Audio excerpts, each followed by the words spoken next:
You're not allowed to swipe it or block it. No, and I did that. So I showed links the first time you swipe it. So my friend said it, I just showed links like we have quorum, so I'm going to get started here.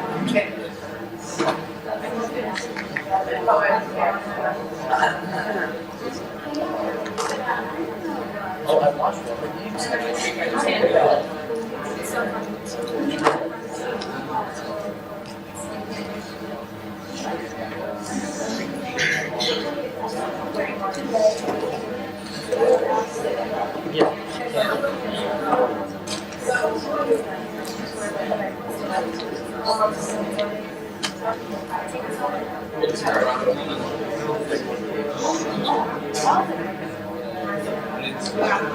It's on there. It says a bill regarding undergraduate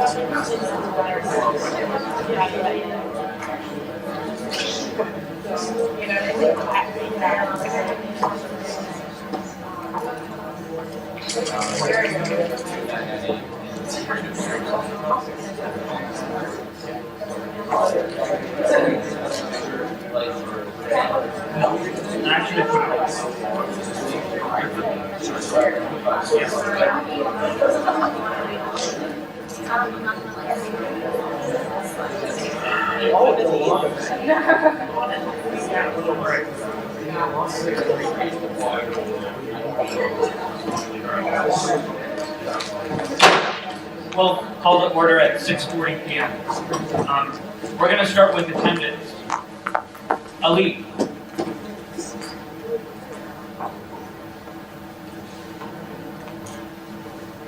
Apia. Oliver. Baruka. Bernardo. Here.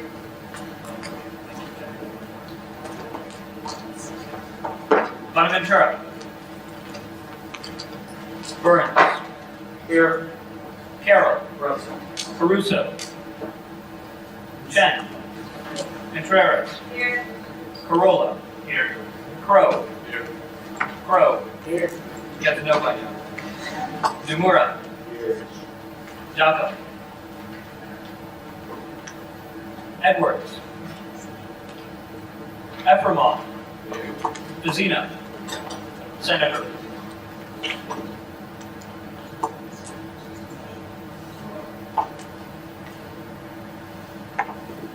Gomez. Hagan. Here. Hinton. Here. Jane. Jabari. Plyson. Kundu. McCune. McManus. Here. Lima. Here. Murray. Here. Reynolds. Here. Rogalski. Sinopolo. Schroeder. Teeling. Thacker. Here. Tiberio. Here. Here. Bora. Walker. Rotina. Wright.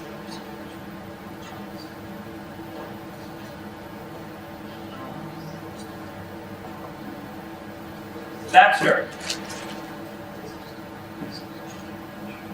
Johnson.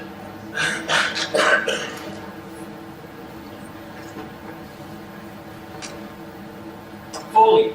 Here. Corolla. Here. Gatheru. Here. Apia. Here. Parrot is excused. Hinton. Here. Vizina. Valverde. Here. Fantastic. All right, so the first item of business we've got is to approve our agenda.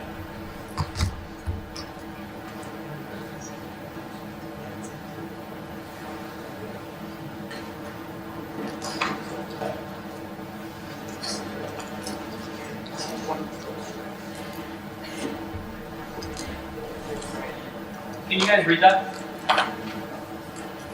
Fantastic. So you've got your regular reports. We have a couple nominations.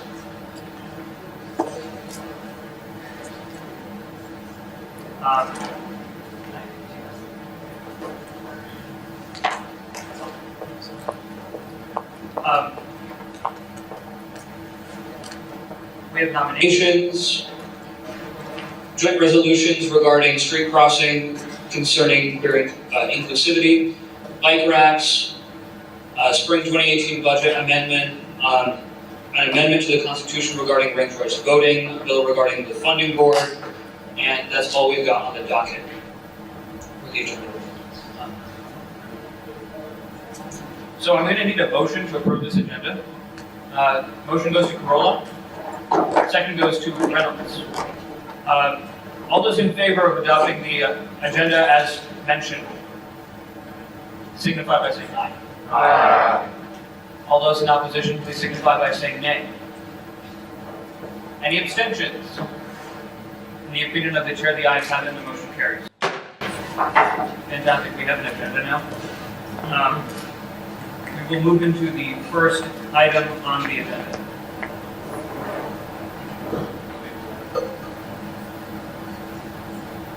Which is the nomination of Brendan Carroll to the Transportation Advisory Committee. Do we have a motion? Motion goes to Reynolds, second goes to Hagan. Will the nominee please stand? Does the nominee accept this nomination? Yes. Fantastic. Are there any questions or discussion regarding the nomination? Senator Peruco. Senator Carroll, why do you want to be on the transportation? Thank you. Senator Carroll. I think I have a unique opportunity to have a lot of good input with the USG Transportation Committee. I am a sophomore now. I've used a lot of the systems that they use. They call alternative transportation. I use Zipcar, Uber, all that stuff. So, they want a lot of advisory on that. But then next year, we have a car on campus, so I'm become familiar with the ticketing system, parking, all that. So I think I have a really unique, holistic view of the parking situation. I can get a lot of good feedback for. Thank you, Senator Carroll. I hope you don't get too familiar with the ticketing system. Senator Hagan. Senator Carroll, do you happen to have any specific ideas for how you can contribute to the community, or will you be in mostly supportive role? We'll yield to Senator Carroll.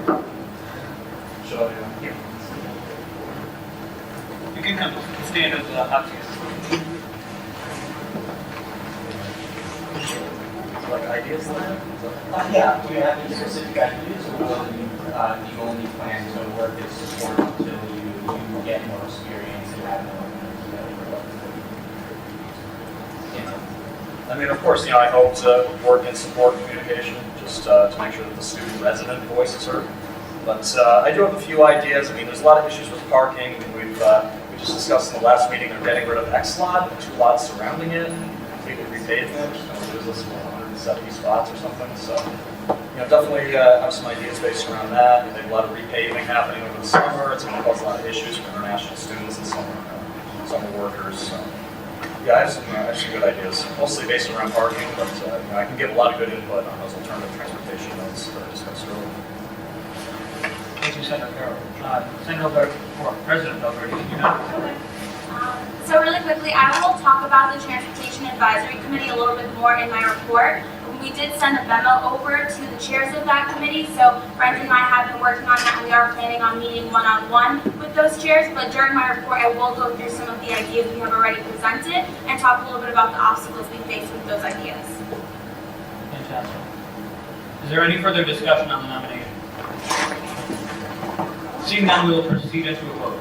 All those in favor of the nomination of Brendan Carroll to the Transportation Advisory Committee, please signify by saying aye. Aye. All those in opposition, please signify by saying nay.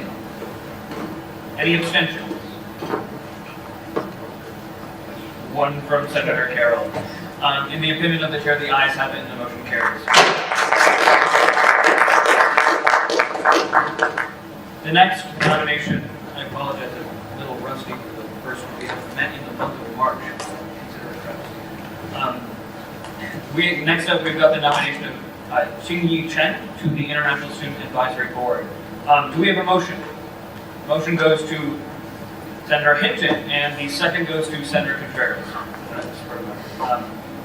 Would the President please care to present the nominee?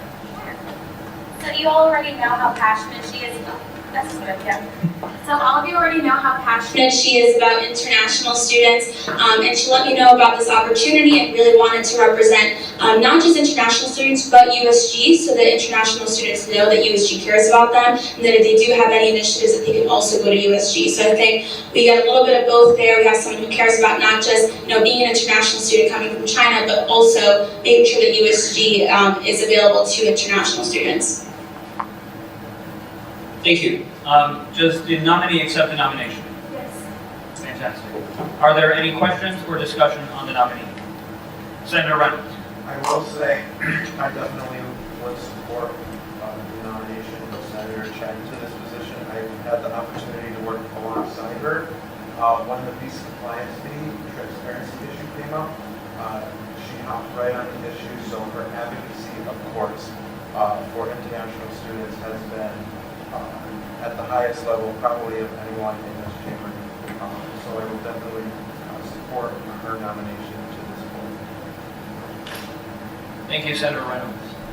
Are there any further questions or discussion on the nomination? Seeing none, we will proceed to a vote.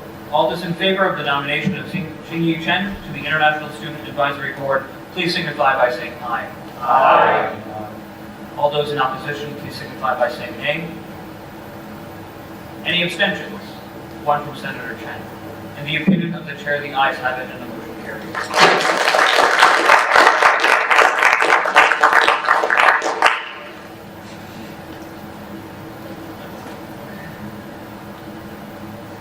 Next, we've got the nomination of Gabrielle Fusina, Zachary Carolla, and Benjamin Murray to the nominations committee. Do we have a motion? Motion goes to Baruco, the second goes to Crow. Okay, would the President care to nominate? So pretty quick, the nominations committee will be sending out letters of intent for people who would like to be justices next year. So I wanted it to be all seniors, so there was no sort of like personal agenda stuff. And that's why I have 3 wonderful seniors up there. And then also Andrew Stern will be serving in an ex officio capacity as Chief Justice on that committee as well. Thank you, President Wilbur. Would the nominees please stand? Senator Murray, do you accept your nomination? Yes. Senator Carolla, do you accept your nomination? Yes. Vice President Fusina, do you accept your nomination?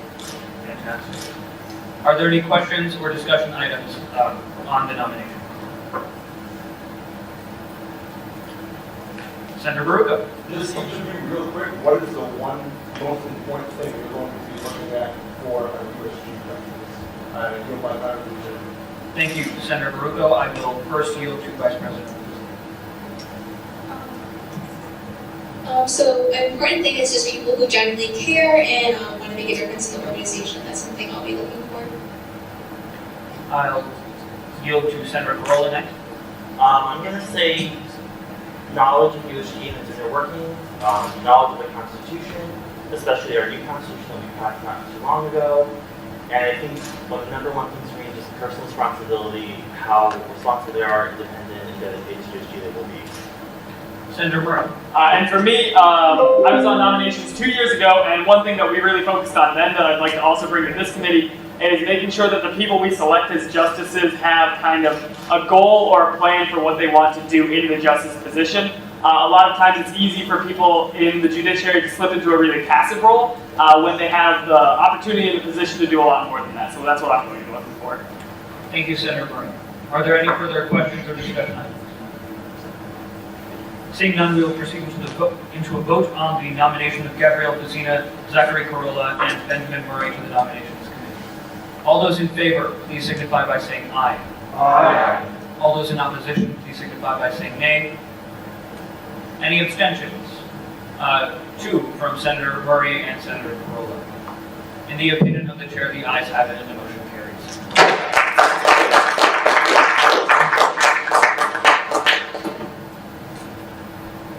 Next up is the nomination of Ryan Chester and Dylan DeMora to the University Senate.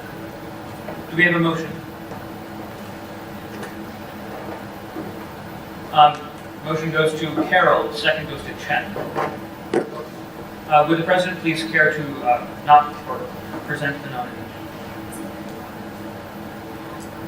So I'll be accepting on Ryan's behalf. Ryan is a member of Yukon PERG, and he really was interested in being a part of this. Unfortunately for Dylan and for Ryan, they will only be going to one more meeting. Then afterwards, President-elect on appeal will be able to select new people for next year's University Senate. But Ryan was really interested in making sure that Yukon PERG was able to be present at these meetings and learn about what is going on at the university. I think Dylan also wanted to make sure that there was a student there, because right now we did not have all of the student seats filled. So I think it was really important to have another student in the room.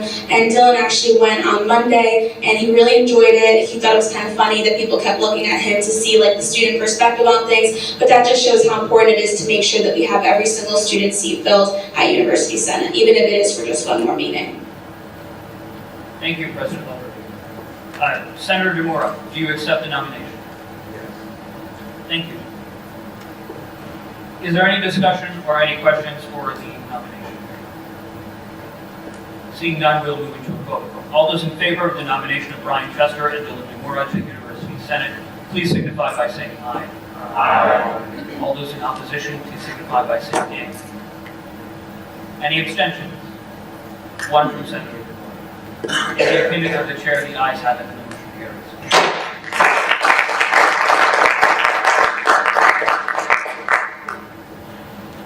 Before we move into item E, our first read resolution, I'd like to return to the reports by unanimous consent. I missed those. Do I have any objections? Seeing none, we'll move into the report of the programs first. If the chair people could line up to make this faster and use that mic, that would be fantastic. Yes. Okay, hi everyone. Is it on? I don't.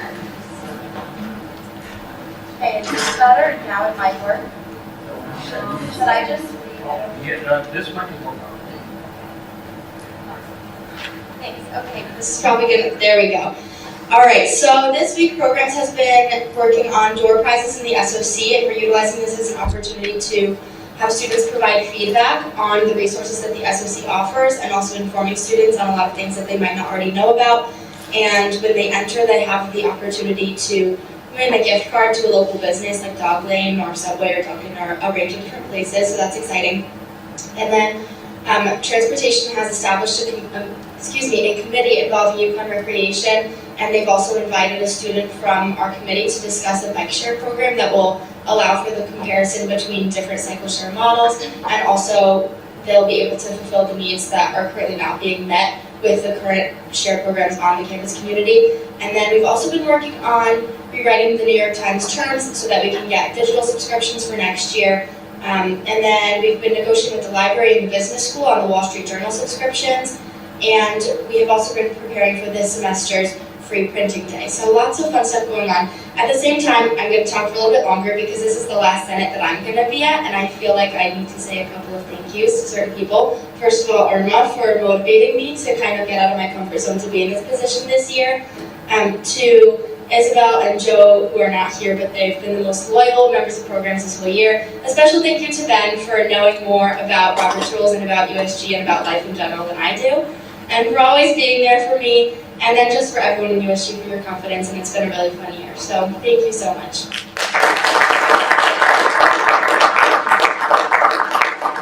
Are there any questions for the chairperson? Seeing none, we will move into the report of the student development coordinator. Hello everyone, sorry I'm sick, just bear with me.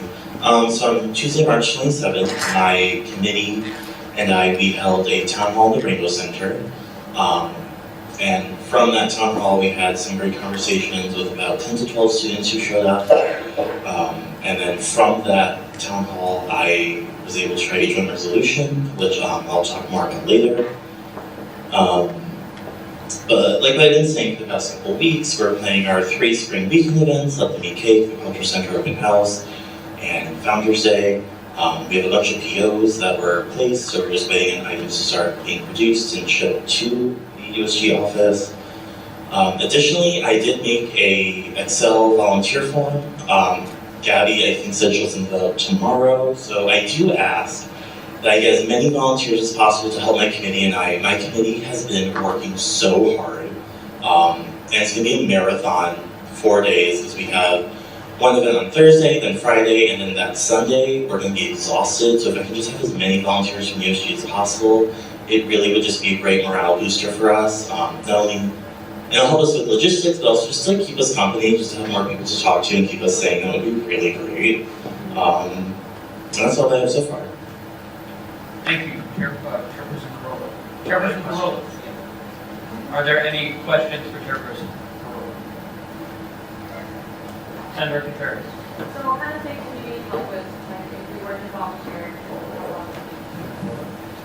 So right now, it looks like just setting up and taking down, that seems to be a huge thing. I know for our Let Them Eat cake event, we really want to decorate the room really, really nicely because there's a cake decorating competition, so it just makes sense to have the physical space look like a decorated cake. That's what I've been saying. And it is in 304, which is a huge room. We have all, it's like 304, it's just third floor below us.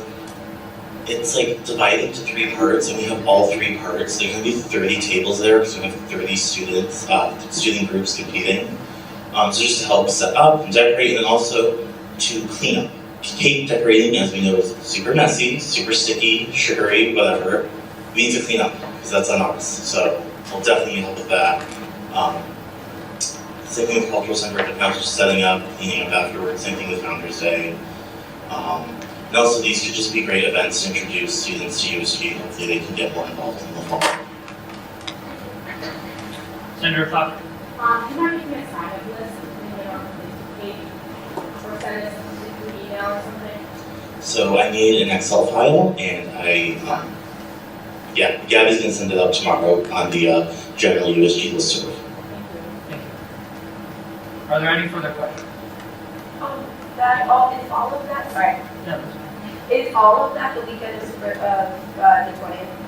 Yes, so Culture Center Urban House is April 19th, Let Them Eat Cake is April 20th, and then Founders Day is April 22nd. It's technically not a spring weekend event, because spring weekend does not go until that Sunday.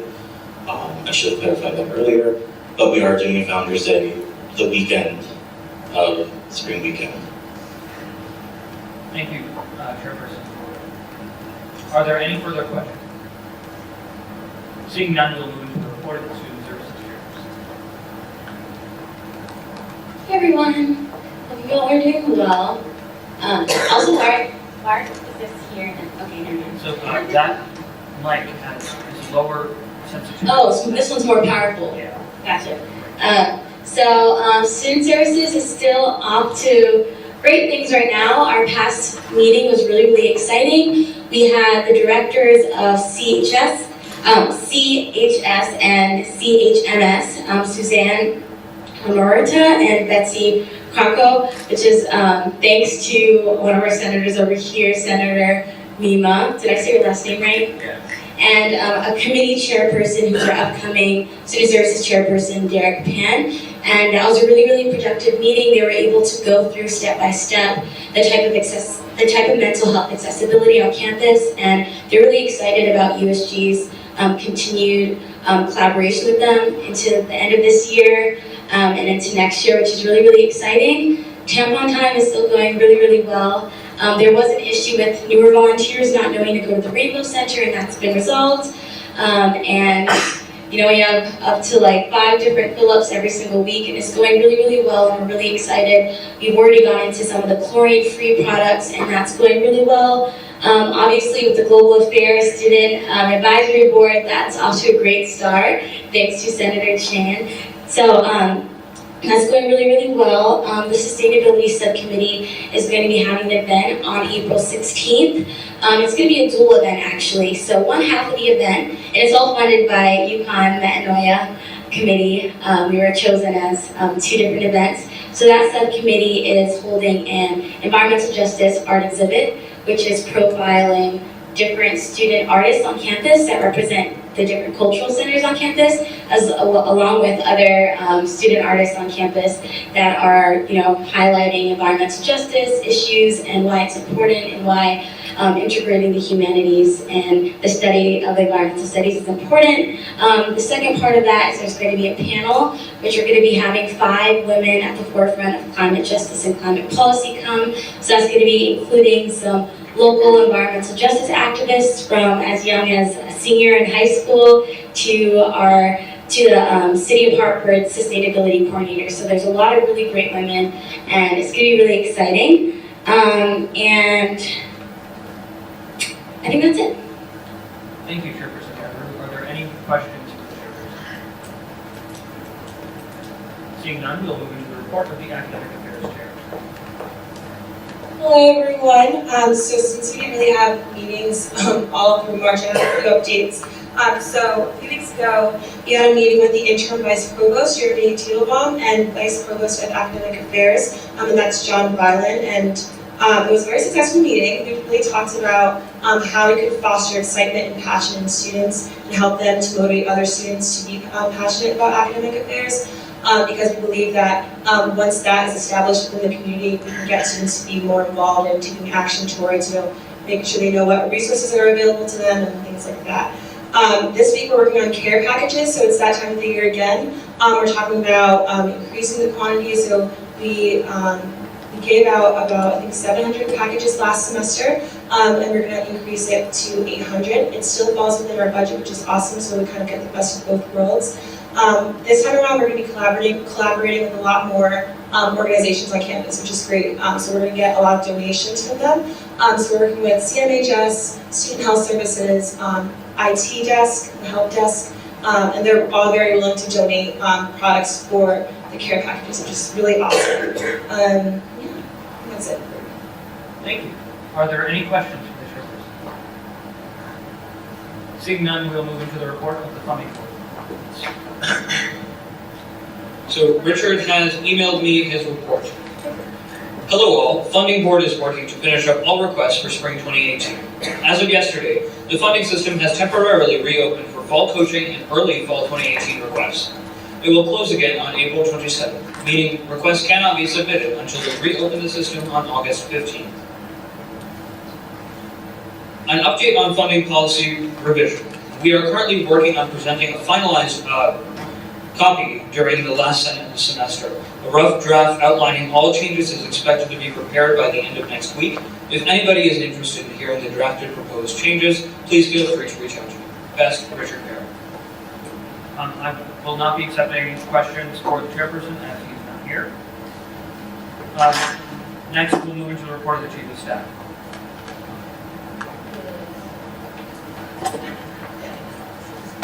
So Kyle cannot be here today, but he has been helping me go through the applications for the graphic designer position and also the SOC ones. And we will be conducting interviews starting next week. Thank you. I think I have the report. No, I do not have the report of the Chief Justice. Oh. Now we'll move into the report of the Speaker. I've been working on the funding policy review with President Valverde, Comptroller Sidani, Funding Board Chairperson Richard Parrott, and your office staff.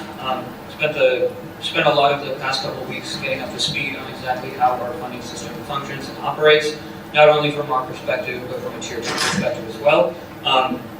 We've come up with a lot of important changes that we think need to take place, and we're working on translating that to policy now. In the meantime, the Office of the Speaker has been working on planning a sort of welcome orientation type reception next Wednesday. So that'll be great for all of you to attend, and you can also meet your successors there as well. Additionally, Deputy Speaker Crow has been working on preparing a draft copy of the bylaws, because these current bylaws that we have will not match up completely with the new constitution we have passed, which is going before the Board of Trustees Student Life Advisory Committee soon. That's all from me. Are there any questions? Seeing none, we'll move to the report of the comptroller. Comptroller Sadani is away due to a situation that has a personal. Vice President Vincina.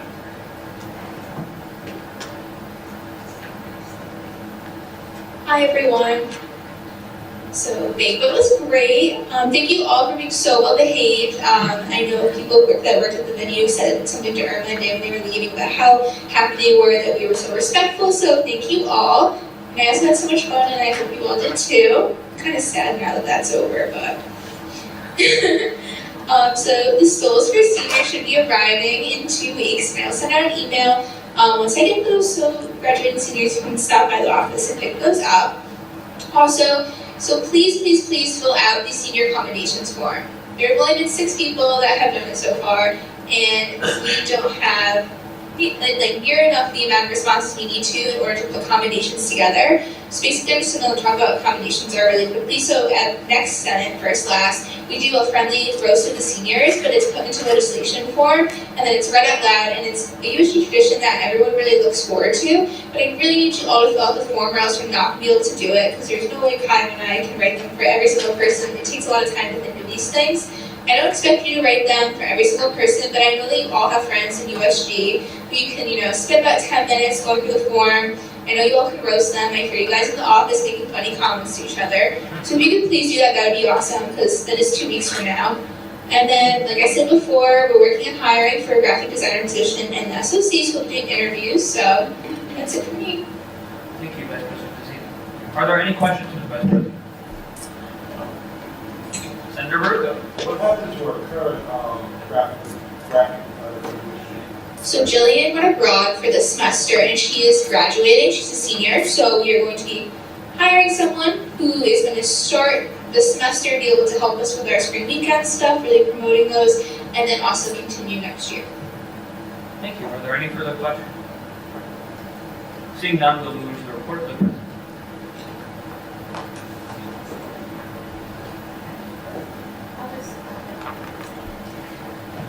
Okay. Alright, there's a bunch of stuff, so let's see. It's been quite a while since we last met, so I'll start with something with the SEC, the Senate Executive Committee. So that is the Executive Committee of the University Senate, which I sit on as president. One of the biggest concerns that I had, they will be conducting a review of academic policies at UConn. And one of the things that I wanted to make sure was done was making sure that professors were aware of the policy that attendance cannot be used as a grade for classes. Some of you may not know this, but that is actually mentioned in the policies for academics. So I worked with SEC to make sure that an announcement went out to professors from the provost's office. So that'll be done by the end of the semester to make sure that moving forward, professors aren't using attendance as a grade, and also making sure they're not using a form of participation or any of that kind of stuff as attendance, because I've seen in my classes and I've heard from other people as well that some people will sometimes say oh, this is a participation grade, but really it's just you sign your name in and that's attendance. So we want to make sure that we clear up that gray area. Another thing that has happened since is I wanted to give you all an update on Triad. So I did send out an email to the entire listserv about us missing the January retreat. And kind of all the things that our executive board had to do. Luckily, our exec board did everything, which was really awesome. We met all of the requirements. We did our presentation at the March 20th Triad, and it went really, really well. I was really happy to hear from all of the presidents that were there that they really enjoyed the presentation and were really grateful that we did that as an organization. Another part is that appointments for nominations, so this was already passed, but Gabby will be sending out letters of intent, email out to the entire listserv. If you know anyone outside of the organization who's interested in this, please let them know. But like you all just voted, it's Zach, Ben, and Gabby, so if you have any ideas or you're interested, definitely talk to any of them. It'll be a really great process, and then at first last Senate, you'll get voted in. And also you can reach out to Stern because he'll be serving as an ex officio member. Another thing that I'll be looking for is the elections oversight chair. So that's the last appointment I will make as president. So I'm looking for someone who will be either a senior or will not be ever running for a position in USG again. I'll send out all of the requirements and kind of what I'm looking for in that position. But my hope is that we get someone who's passionate about this because it is a big responsibility. George told me it was a lot this year, so I definitely want to make sure that we have someone that's willing to give that time to the organization. And so that was something that I'll be working on.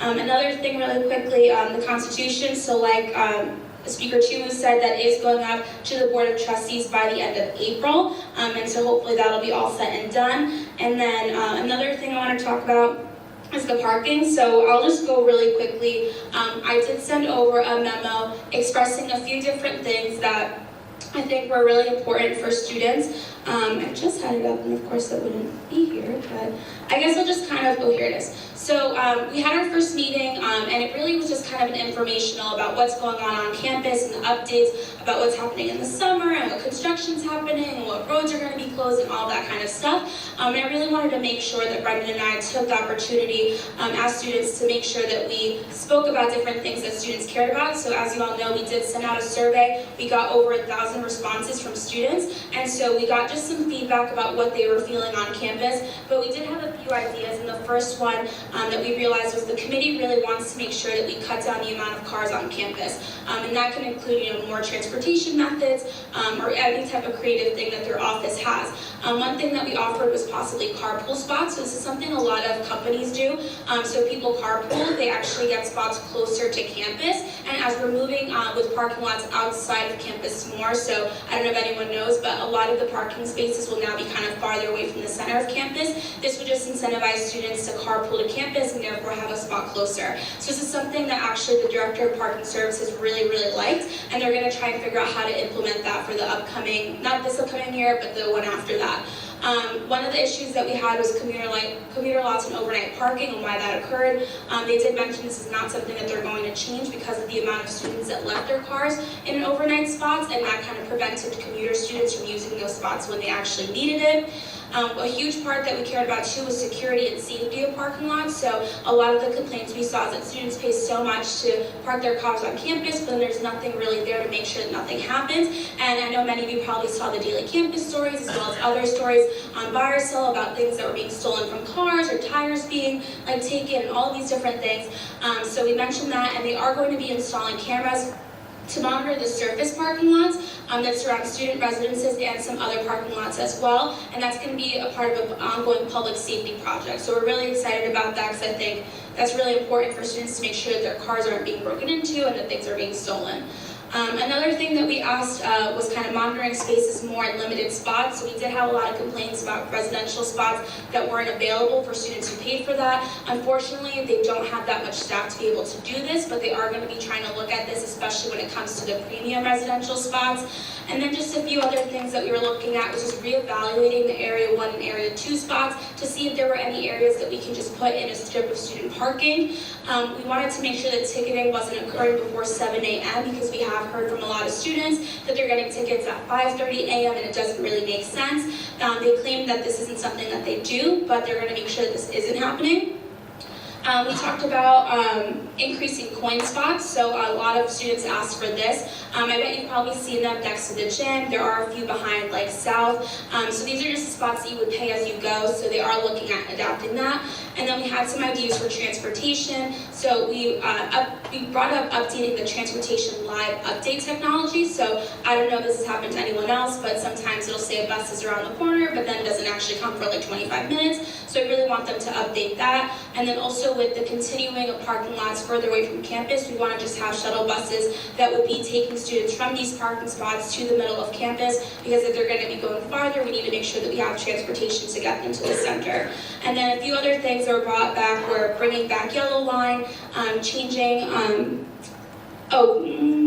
signs to make them stand out more. So a lot of people were saying that they'll update parking lots, but they don't put signs, or they do put a sign, but it's hidden behind a bush. So we want to make sure that all of these spots are really evident to people. And then we want to add a yellow line to the area by, I'm blanking right now.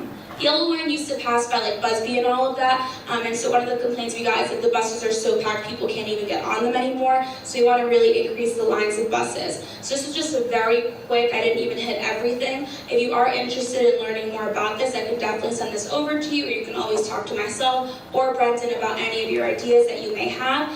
We did meet yesterday, kind of was another update meeting, but they will be continuing to work on this in the future.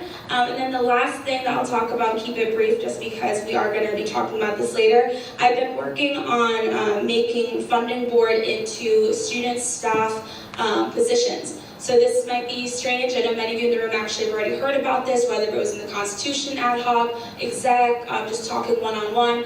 This is something I've been really passionate about, and I've seen many of my friends as funding board chairs struggle with this position. And after talking to Sia, Nanda, and many people in the organization, as well as our professional office staff, we do think this is the right time to take this action. So we'll talk about that a little bit later. You all know I like presentations, so I'll be showing you a presentation on all of it, and then all of the supporting documents are on the drive, so if you want to start reading that a little bit, please feel free to do that. And then just the last thing, transition. So I'll be transitioning my position with Alma. We've already been talking a lot, and we'll be just meeting continuously, and I'll be bringing her to a lot of my meetings. And I'm excited to kind of start that and bring Alma into this position.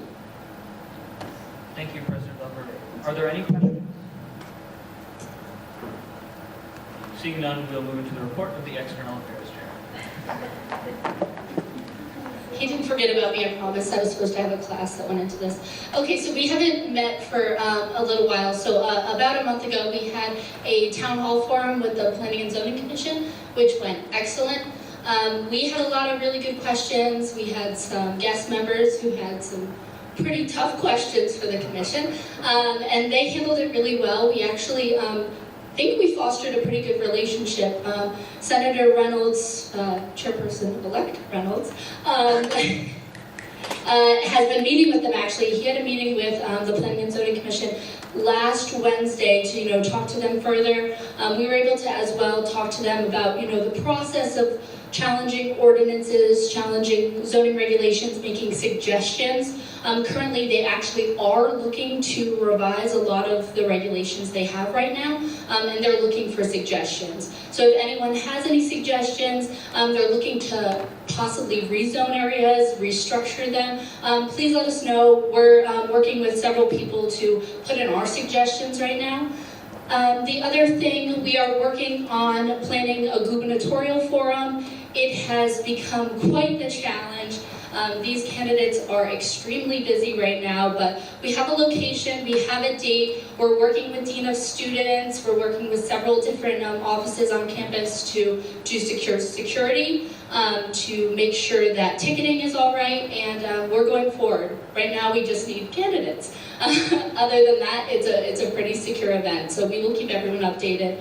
We're crossing our fingers on that one. And the big thing, we had our legislative luncheon last week, and it was really, really great. We didn't have a ton of legislators come, but the ones who were there, I think were able to have great conversation. It is a hard time of year. We took a lot of suggestions from them as well. Senator Reynolds and I gave a pretty good presentation. We tried to have all of the different initiatives that USG had worked on so far this year. And we got comments from both the senators, the representatives, the town council people that they were shocked. They had no idea we were doing all of this work. And we actually had a few people take us aside. One of the town councilwomen was amazed, and she said that she can't wait to share this with the town council and actually be able to tell them the initiatives we do. So that's all we could have asked for. We're hoping to make this at least an annual event. We talked at our meeting this week about maybe having a more town-related one in the fall and inviting different committees within the town in the fall, and having one in the spring that's more state-related. Everyone who was there said they would be happy to come back and spread the word, so we're really, really excited with the turnout and with how well it went.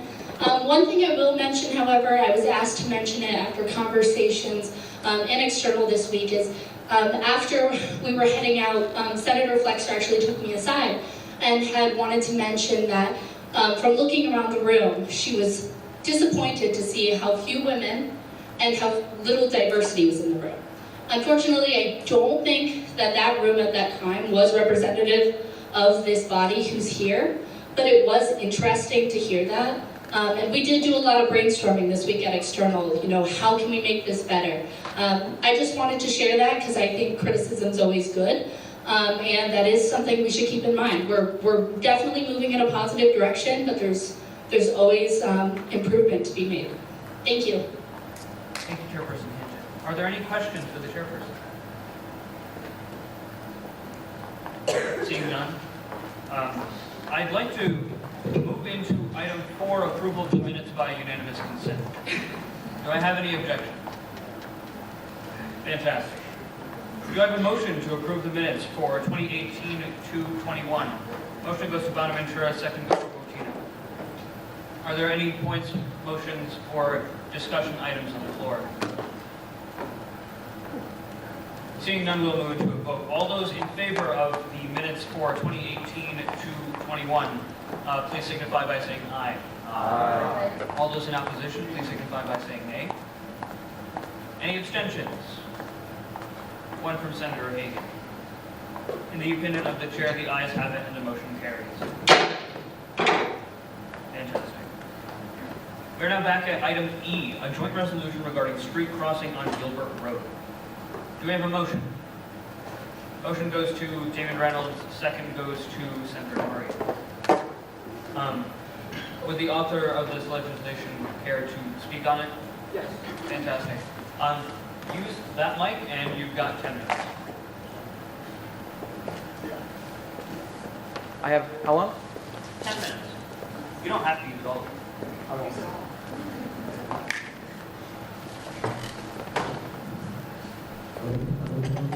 Okay, so we have an issue on Gilbert Road. So picture yourself at Homer Babbage Library, you're hungry, and you head towards South Dining Hall.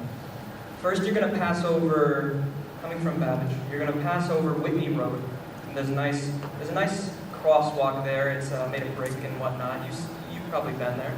And then you have the new rec center on your right. On your left, you have some of the old sorority frat houses. And then you come to Gilbert Road. So, if you can scroll down. Down a little bit. This is Gilbert Road. You guys probably know it. Right across the street, you see Anna Mabel's Snow Hall. You go past in those arches and then south. But you got to cross this street first. And there used to be a crosswalk there. But this past summer, they repaved that road, and they redid most of the crosswalks, except for this one.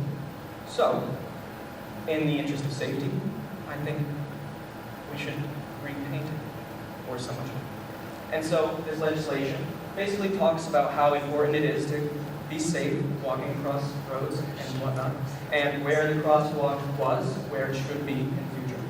And that's basically it. Fantastic.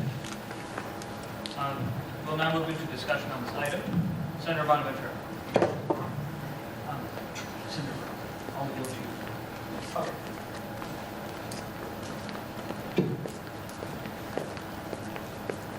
Hey guys, so anyway, I just wanted to say that this is essential because I live right in South and I drive a car every single day around campus, and I never realized how big of a problem people crossing were until they just pointed this out. And I realize now that literally every time I drive in that area, somebody's jumping out in front of the car or whatever, and you have to be super, super careful whenever you drive there.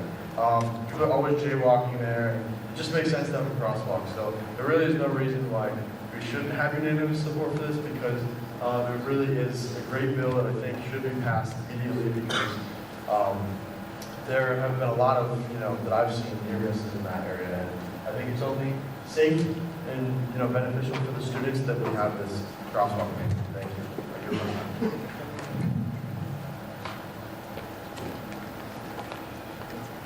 Thank you, Senator Bonaventura. Senator Reynolds.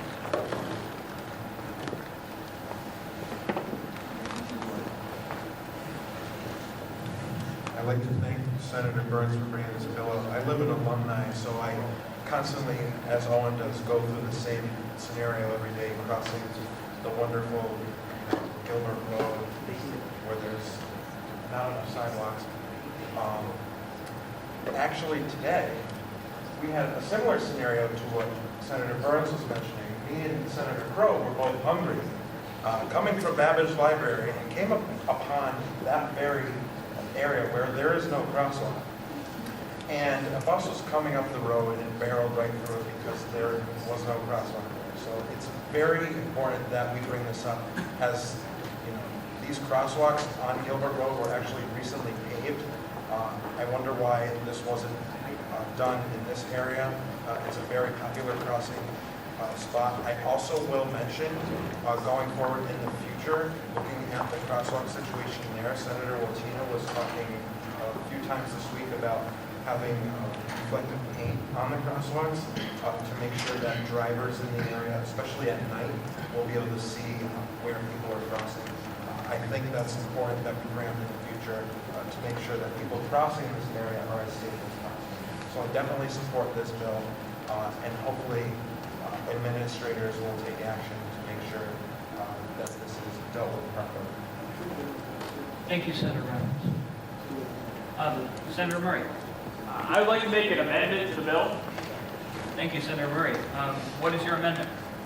In the fourth whereas clause, I would like to insert the word of between lack and explicit.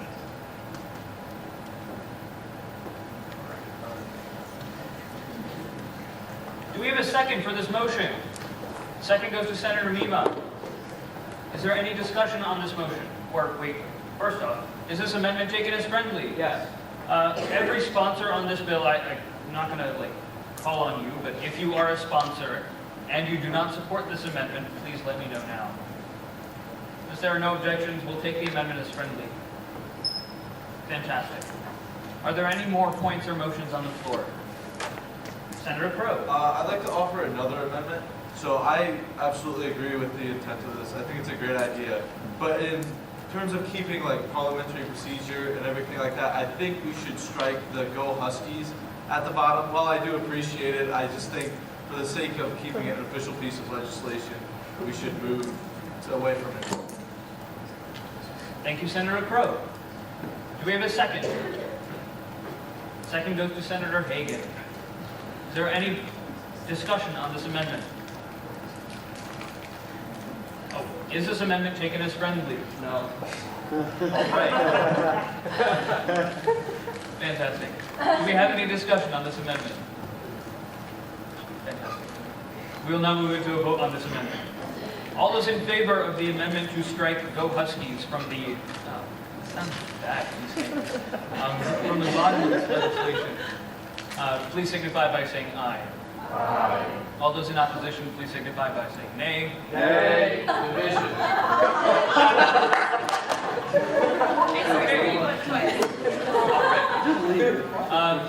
If you voted aye, raise your placard now.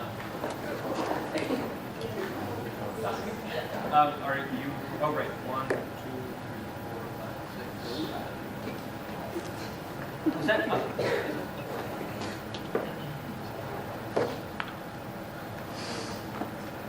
Okay, cool. All those in opposition?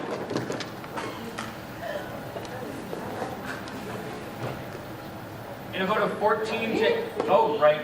Oh, are you voting nay? Okay. I got your votes. All those abstaining. I guess I'm in a vote of 14 to 9 to 1, this motion passes.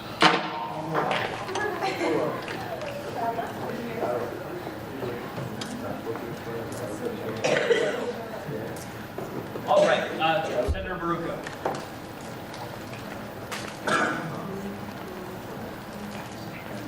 So Senator Burns and sponsoring senators, I love a bill for the safety of students on campus, but people coming up here kept saying no crosswalk. I was just confused. I even talked to my Senator Corolla about this.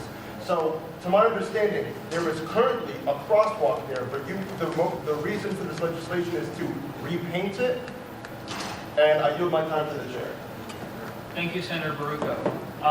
Senator Burns, would you like to comment? I wasn't sure. that's another discussion. Can I give a point of information? Yes. There's actually two different crosswalks. Is this correct?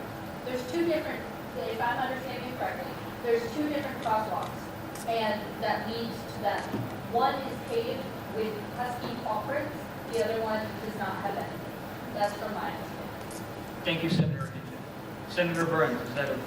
So if you were to look at this photo right there, this is from Google Images, most recent image they have there, Street View, right there. That right there is no longer there. So there used to be a painted crosswalk there, and people still use that pathway. However, right now it is unpainted. If you were to go there later tonight, you would see there is no paint there. There is no designated crosswalk. Thank you, Senator Burns. Are there any further points, motions, or discussion items on the floor? Senator Carroll. Yeah, just a quick moment of discussion. From what me and Irma found out in the last transportation meeting, they're going to be doing extensive repaving over the summer. So I'd take this opportunity to encourage all of you to keep a lookout for crosswalks. There's a whole lot of pedestrians on our campus, and we should keep an eye out for them. I support this fully, and I would be surprised if we don't see it. Thank you, Senator Carroll. Are there any further points, motions, or discussion items? Senator Contreras. Yeah, I just have a question. Shouldn't there be like a certified on the line when it has Speaker of the Senate and the one that has the president? Yes, Senator Contreras. We will put that in at the end. After it gets passed, we won't the content of the bill will be modified. We're just going to be adding signature lines. Thank you, Senator Contreras. Are there any further points, motions, or discussion items on the floor? Senator I'd Burns. just like to propose a friendly amendment. Instead of having therefore be it resolved, have the therefore be finally resolved. Okay. Do we have a second for that motion? Second goes to Corolla. Senator Burns, do you take this as friendly? Yes. All the other sponsors, do you take this as friendly? If you don't take it as friendly, tell me. Senator Washington, do you not take it as friendly? You do not? And are you a sponsor on this bill? Yes. Okay. We'll now move into discussion on this amendment. Is there any discussion on this amendment? Oh, yes, Senator Murray. In the grand scheme of things, I don't think it particularly matters either way, whether it's therefore be it resolved or finally resolved. Although, to the best of my understanding,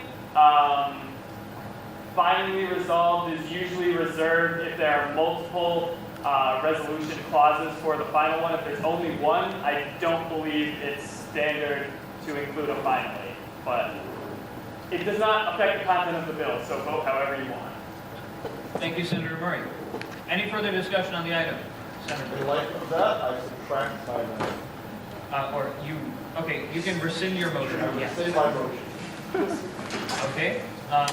Senator Corolla, do you agree with that rescinding? Yeah. Okay, fantastic. The motion has been withdrawn. We are now back to discussion on the main item. Is there any discussion on this item? Seeing none, we'll move into a vote on a joint resolution regarding street crossing on Gilbert Road. All those in favor, please signify by saying aye. Aye. All those in opposition, please signify by saying nay. Any abstentions?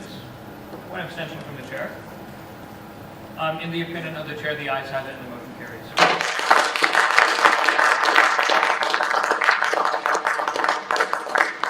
The next item on our agenda is a joint resolution concerning queer inclusivity on campus. Do we have a motion? Motion goes to Senator Carroll, second goes to Senator Baruco. Would the author of this bill care to present it? The author has 10 minutes.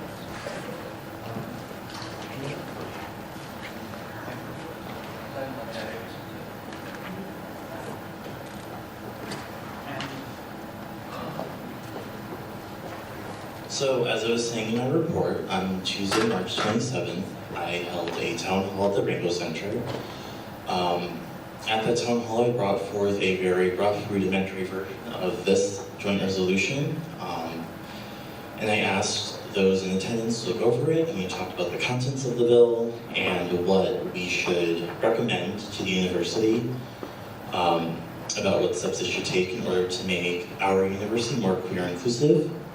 Because I personally feel, as a queer student here on campus, There are some things, there's actually many things that could be done in order to better represent our community and make our campus more inclusive to people like me. I have a question.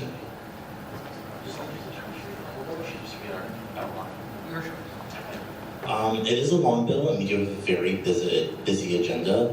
So I'd actually just like to read my recommendations that I will be making to all of you. Hopefully you did read the bill at home. It is really important. Okay. So, I'm a mess, sorry.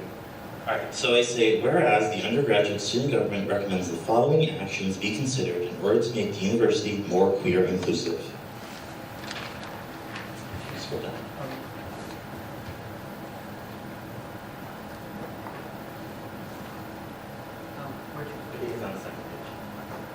Alright, so our first recommendation is that we ask the Office of Institutional Research and Effectiveness to start collecting data on sexual orientation and gender identity, just as OIRE does with ethnicity and gender, which solely includes male or female. They do not have any other gender besides male or female. Expand gender-inclusive housing and create an LGBTQIA2+ living or learning community. Increase the number of gender-inclusive restrooms on campus. Implement an online system through Husky CT or PeopleSoft to allow students to choose what personal pronouns they identify with, and have those pronouns appear on class rosters. This will enable professors to know how to identify a student and then lead by example. Implement an online module that teaches cultural sensitivity that students must complete in a fashion similar to the online module regarding alcohol and other drugs and sexual assault. Create a campus-wide survey on LGBTQIA2+ related topics in a fashion similar to the campus climate survey on sexual assault. Increase the number of queer-themed classes, especially in classes that teach history, film, or literature. Actively seek to increase the number of LGBTQIA2+ faculty, which sounds actually interesting because we don't have statistics on queer people on campus. I don't even know how many of our faculty are queer. We do have statistics on race and ethnicity. So for example, I can say 80% of UConn's faculty is white, and I don't have any statistics on queer faculty. So that's why that first bullet point is really important.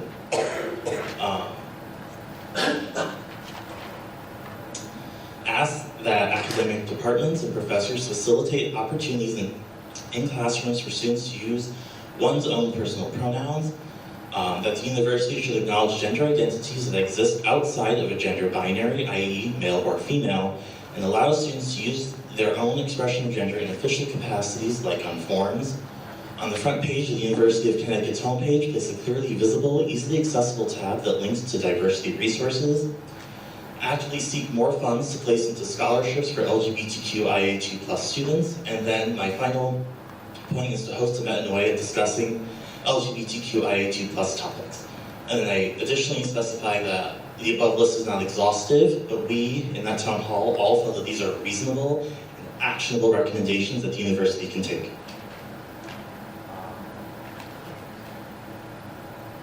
And I think that's it. Well, actually, I'll read my final two therefore clauses. So then I say, therefore, be resolved that the recommended actions listed above are generated by students. I have to reword this later, and feel that any action implemented from the list of recommendations can improve the experience of LGBTQIA2+ students on campus. Therefore, be it finally resolved that the undergraduate student government supports the recommendation of the above outlined actions that should be taken in order to ensure adequate inclusivity and representation of LGBTQIA2+ students. I'm done. Thank you, Senator Corolla. Are there any points, motions, or discussion items? Senator Murray. So first, I would just like to say that this is one of the most meticulously well-written bills that has come across the Senate floor. So, bravo for the author on that. In addition, I'd like to make a point of order. Through the chair, I know that the list is not intended to be exhaustive, but I'm just curious, is there any not necessarily training, but is there any information or discussion of queer inclusivity at new student orientation? At new student orientation? Yes. for all UConn students. I can redirect to Principal Verde. No, we don't do that. We don't talk about it at all, actually. Yeah. I was a past orientation leader. I think that's why I was referenced here. Right, yeah, that's like, oh, sorry, I thought you were, thank you. Are there any further points, motions, or discussion items on the floor? Senator Murray. This time I would like to make an amendment. Okay. So as the author mentioned, for the first therefore be it resolved clause, there's a slight kind of confusing wording where it says that the recommended actions are generated by students and feel. I think replacing and with who, so students who feel that would achieve the desired intent in a easier to understand way. Okay, does this motion have a second? Second goes to Senator Corolla. Is this amendment taken as friendly? Yes. Well, all the other sponsors, are there any objections from sponsors? Seeing none, the amendment is taken as friendly. Are there any further points, motions, or discussion items on the floor? Senator Corolla. Something I should have mentioned earlier, as I said, this list is not exhaustive, and this is just what my town hall and I had come up with. If any of you have anything else that you would like to add to that bullet point list, please speak up, because there's really so many things that we can do on campus in order to make it more inclusive, and I would love to have input from my organization. Thank you, Senator Corolla. Are there any further points, motions, or discussion items on the floor? Senator Baruco. Just for the third, fourth, and sixth class, can you be open to a friendly amendment making a semicolon? Senator Baruco, you cannot motion for a friendly amendment, but you can motion for an amendment. Would you like to motion for an amendment to switch the periods on whereas clauses 3, 4, and 6? Okay. Do we have a second for this motion? Oh, Senator Crowe. Is this amendment taken as friendly? Yes. Seeing no objections, the amendment is taken. Can I just bring up one more point? Sure. I will be emailing this to various administration. I just wanted to hear from Senate about some possible administration I should be sending this resolution to, so that way they can see that we did pass this. I have my own ideas, but I would just want to make sure that I maybe am not missing anyone, or so. Okay. Thank you, Senator Corolla. Any further points, motions, or discussion items on the floor? Okay. Senator Chen was first. So I'm taking a class, it's called WHS. Senator Chen, you can approach the front. Senator Corolla, you can grab a seat if you want.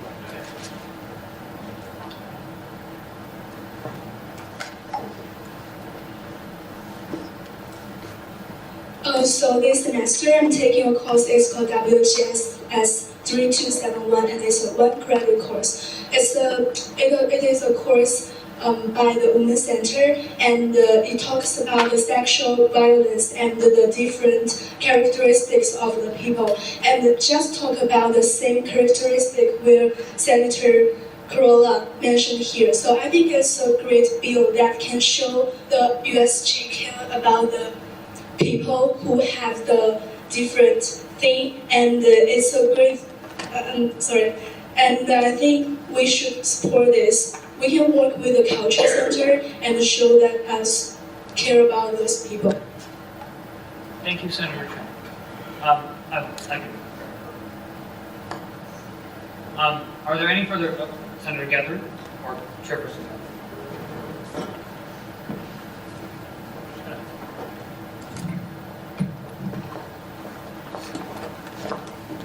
So I don't want to reiterate what everyone else has been saying, but I applaud you for putting this out there. There's definitely space for USG to have action in this realm, and it's really, really imperative that we're taking this role, and I frankly think we should have done this a long time ago, so thank you. Something that we've been talking about with the director of SHS and CMHS is making mental health services more accessible for diverse populations. And I do know that they have a multicultural specialist. However, I don't know if they have a specialist for like trans students or have any initiatives to make healthcare more accessible to trans students on campus. So maybe that's something that you could add on here and maybe do more research on, because I know that'd probably be a great place to start. And even talking to both of those directors, I'm sure that they'd be willing to move forward on that. Thank you, Chairperson Kaplan. Are there any further points, motions, or discussion items? Senator Brewer. I just have a point of information, and I would just like to ask, in one of the requirements, or the recommendations, it says students, I'm looking, I don't know which we're at, it's one of the bullet points. It says implement an online module that teaches clinical sensitivity that students must complete in a fashion similar to the online module regarding alcohol, other drug, and sexual assault. I'd like to ask you, the author of the legislation means that will this type of module that must be completed will restrict enrollment of students if they do not complete it, or is this just a guide? I yield my time to the chair. I will yield it to Senator Carrillo. So all these are guidelines. I really didn't give any specific action plan because I largely am doing this because I am graduating and I won't be here. And I think I really want to make sure that there's some kind of written, codified legacy that I could leave for future students and future administration to continue this. So I don't know specifically whether or not enrollment should be restricted, but also within the town hall there was one student there who said that administration was working on something similar to this, and they said to please add that, so that way USG can say that we do in fact support this. So I don't know the specific details, I don't know how administration will handle that, but I think having that is really important. All right, Senator Brewer. I'm going to, in the interest of time and the interest of hearing everyone's positions, I'm going to start limiting debate. Senator Hagan, you have the floor.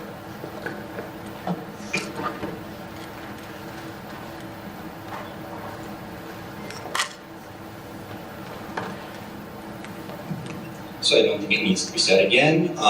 This bill and the main clauses, the main recommendations that it makes is absolutely necessary as we move forward as a university towards inclusivity to people of all origins and genders. But there is one recommendation that I'm worried about, and that is the recommendation to actively hire faculty. I forget what the exact wording was, but it was to actively hire, I appreciate that. Yeah. Okay, to actively seek to increase the number of LGBTQIA2+ faculty.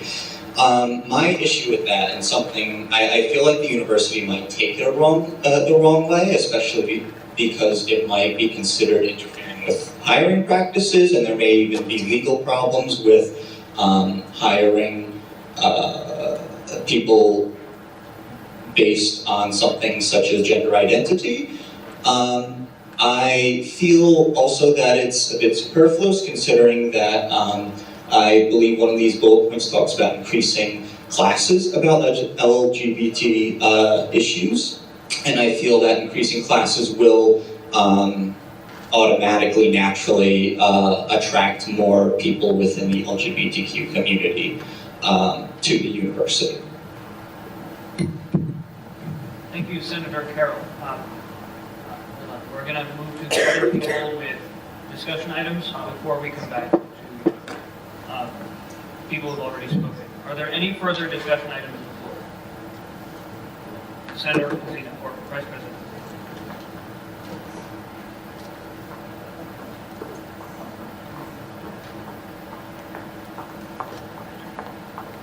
Hi everyone, so I was only able to stop by the town hall for a little bit, but I was there for part of the conversation where they were talking about why they wanted to hire queer faculty, and one of the points that some of the people attending town hall brought up was that these people should be able to teach the issues to other students since they have experienced them. So I think that is something really important to keep in mind, especially since people are asking for this. It's something that we can bring to the administration just to let them know that this is how students are feeling. And I also just want to say that I fully support this legislation. I know Zach has worked really hard on this, and the town hall was great. I think it was really great to hear everyone's input, so I hope you all vote yes on this. Thank you, Vice President. Are there any further, Senator Murray?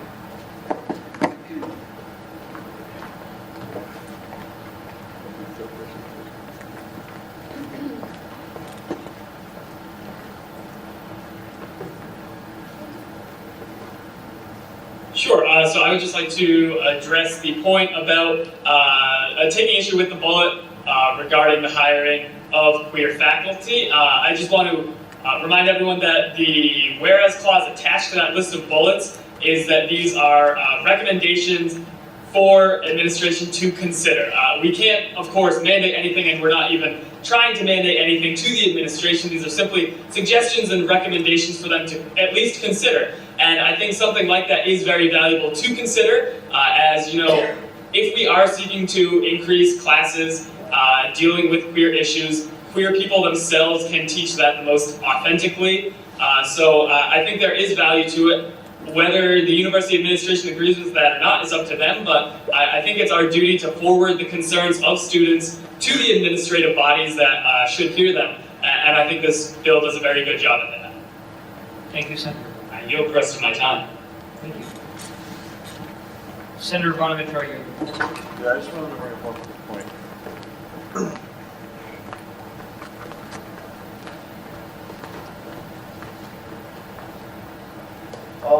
I think this is a good bill. The only thing that I might think about a little bit more is the line is about scholarships.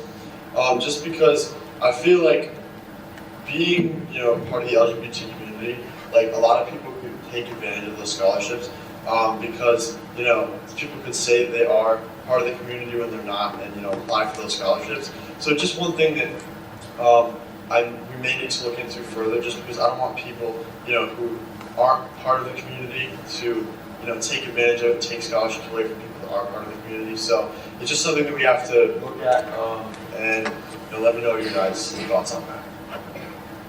Do you agree? Thank you. Are there any further points, motions, or discussion items for Senator Contreras? Can I propose some amendments? Yes. Okay. So the first thing that I noticed, it's just like quick formatting. Yeah. In the fourth whereas clause on the first page, there's two spaces right before the human rights campaign. Just give everyone that one of those spaces. Okay. The sponsors and authors of this bill, is it taken as read? Yes. Fantastic. The second one would be the second whereas clause from on the first page, like from the bottom, where it says the undergraduate student government. The T and the is capitalized, and all of the other ones where it mentions the undergraduate student government isn't. Just to be consistent to lowercase it. Sponsors and authors of the bill, is this taken as read? Yes. My last one. It's in the very last clause, therefore be it finally resolved. It says that undergraduate student government supports and so on. Put a dot in between that and undergraduate. Are there any objections from the sponsors or authors of this bill? Okay, seeing none, it is taken as read. Any further points, motions, or discussion items on the floor? Oh, Senator Hagan.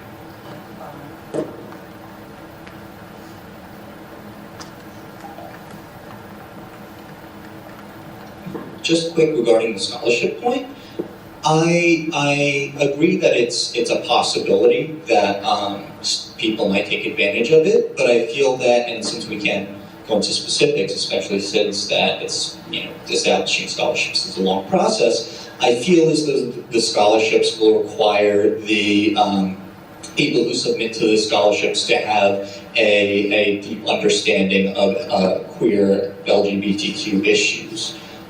So it's not quite like, it doesn't seem to be limited. It seems like the people who can apply to the scholarships will likely have to pass some sort of test or show themselves in some way, because I'm sure the people who will be establishing the scholarships have will also have that fear that people will take advantage of the system. Thank you, Senator Hagan. Senator Bonaventura.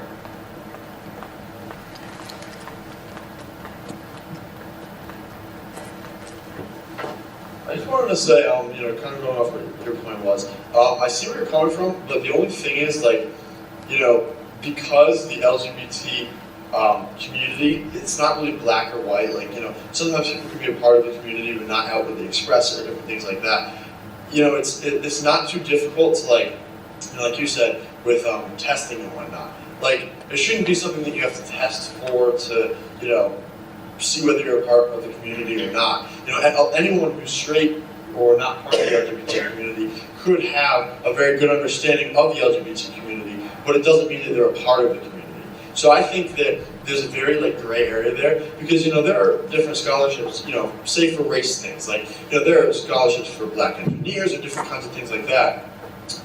And that's something that, clearly you can go back genetically and figure out, okay, this person is part of the community or not.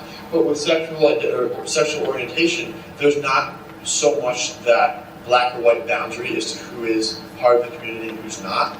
And it's just something that I think we should, revisit and just think about a little bit more before we pass it into legislation, because, there is a chance that people could take advantage of it, and for people who aren't part of that community.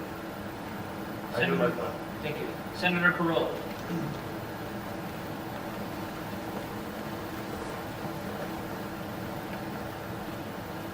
So I am in support of including that bullet point.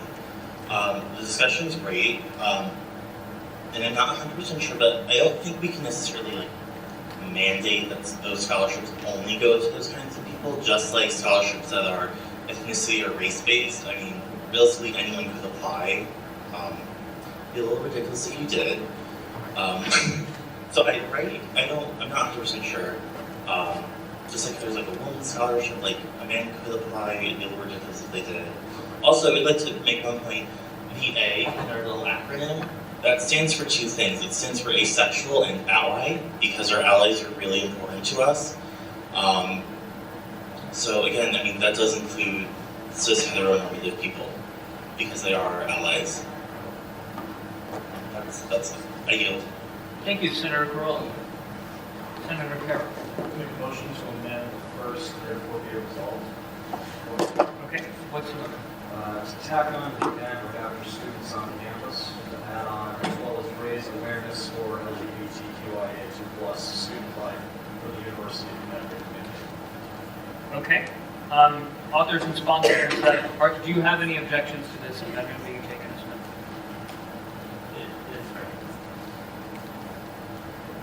Well, if you have an objection, then it will be. Yes. Okay, can you repeat the exact wording so I can get it out? So after on-campus, as well as raise awareness of LGBTQIA2+ student life for the University of Connecticut. As well as raise awareness of LGBTQIA2+. Student life for the University of Connecticut.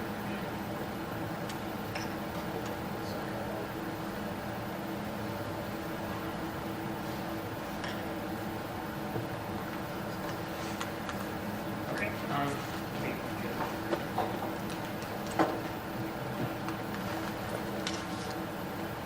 Is this look right? Or does this? Yes. Fantastic. And there are no objections from sponsors or authors? Fantastic. Are there any further points, motions, or discussion items on the floor? Yes.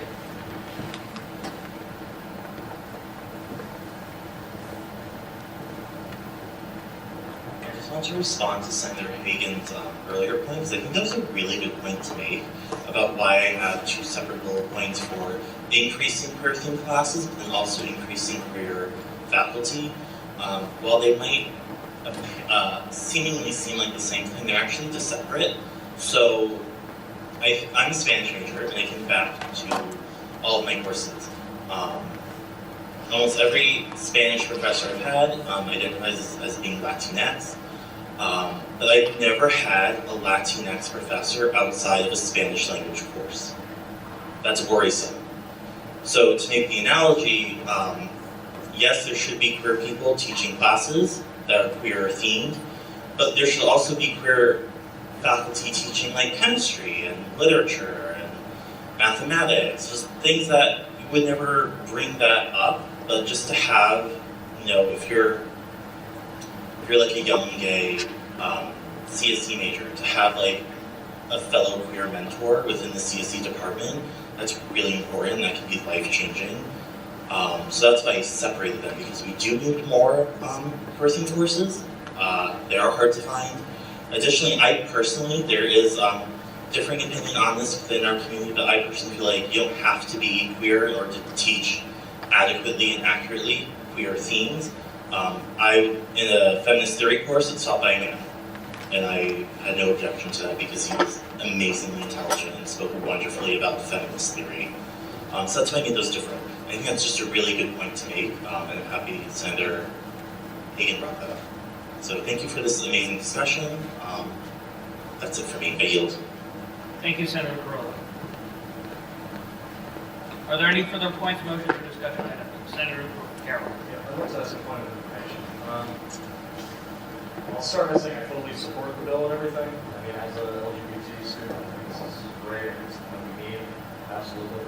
But I'm just curious, I don't know if it needs to be included in the bill, maybe it's just something to think about going forward, but the whole, the PeopleSoft's phone book pronoun system, like I support it, I just want to make sure that we make sure it's in the content, so it's not, so I don't know if that needs to be included, but maybe just, if you're going to actively, I'm going to answer that point of information with, the wording currently reads, implement an online system to allow students to choose, which I think answers that. All right. More true throughout the one state. Senator Hinton.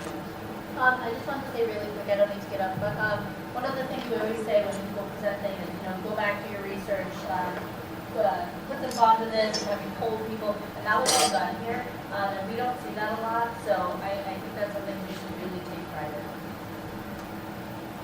Thank you, Senator Hinton. Are there any further points, motions, or discussion items on the floor? Senator Baruch. My final point is a point of information for the writer, the author of the legislation. Since the author of the legislation is a senior and is going to be leaving us, unfortunately, how can we make sure that this legislation and student development of USG actually talks to administration and sees what is feasible, what is being worked on, and what can be worked on in the future since the author is leaving? Senator Barucho, I'm not going to yield, but rather answer the question with a bit from our governing documents. When legislation is passed here, it is up to the office of the speaker to designate people to take on action. While Senator Corolla is here, I'm sure he is more than willing to take on this cause. And after that, it is up to the speaker's office, up to people who are passionate about this issue to continue their advocacy. Are there any further points, motions, or discussion items on the floor? Senator Bonaventure.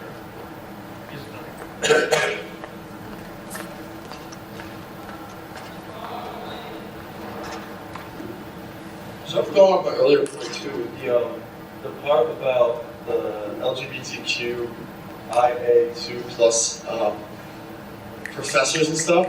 Are you suggesting to set up sort of an affirmative action program for LGBTQIA2 plus professors, or can you elaborate a little bit more on that? Because sort of going off what I was saying earlier about the scholarship thing, that could be the same sort of deal where people could illegitimately use the system because you can't, I guess, set in stone the fact that they are part of the LGBTQIA2 plus community. Thank you, Senator Bonaventura. Senator Corolla, would you like the floor? So I'm a member of the University Senate Diversity Committee. Very similar conversations take place within that committee, we've been talking about this all year, about how we can increase Latinx faculty here on campus.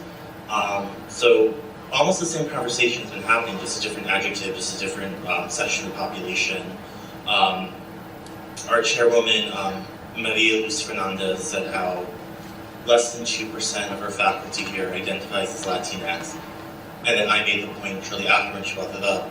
Almost 25% of America identifies as being Hispanic or Latinx. So there's a huge disparity in that.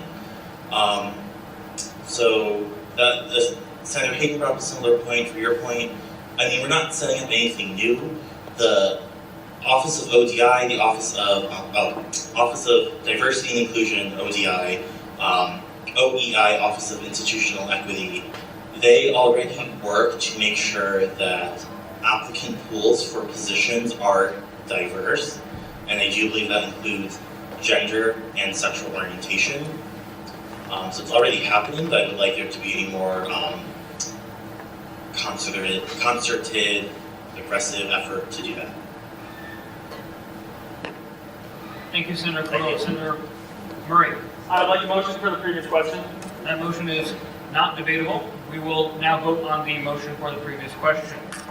All those in favor of the motion for the previous question, signify by saying aye. Aye. All those in opposition, please signify by saying nay.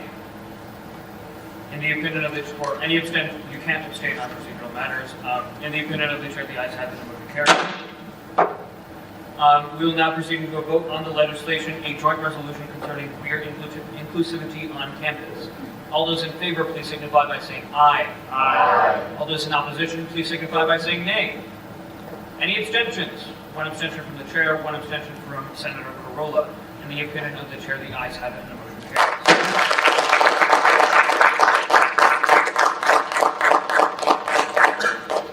Moving forward, every member of this body will have 2 separate instances of 3 minutes speaking time. If you wish to violate that, Senate will have to vote on an extension of those limits. I can also increase it as per my discretion, but I'm going to refrain from doing that.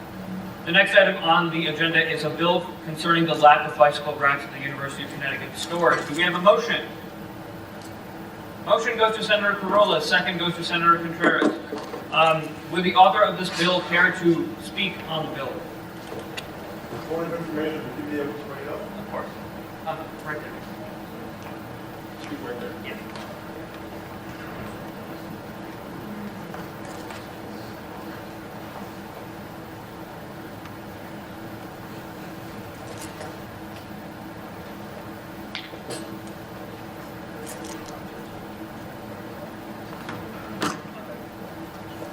One personal privilege for getting that up, please. No, that's for us. Yeah. They grab are. them. I don't have napkins though, so just feel free. Anybody. I have 18 boxes.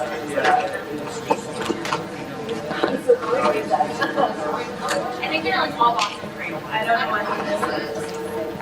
Like boxes, grab it. I think it's only boxes free.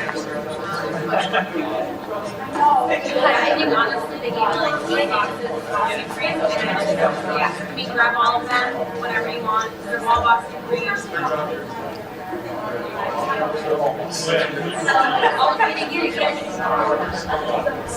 we back up?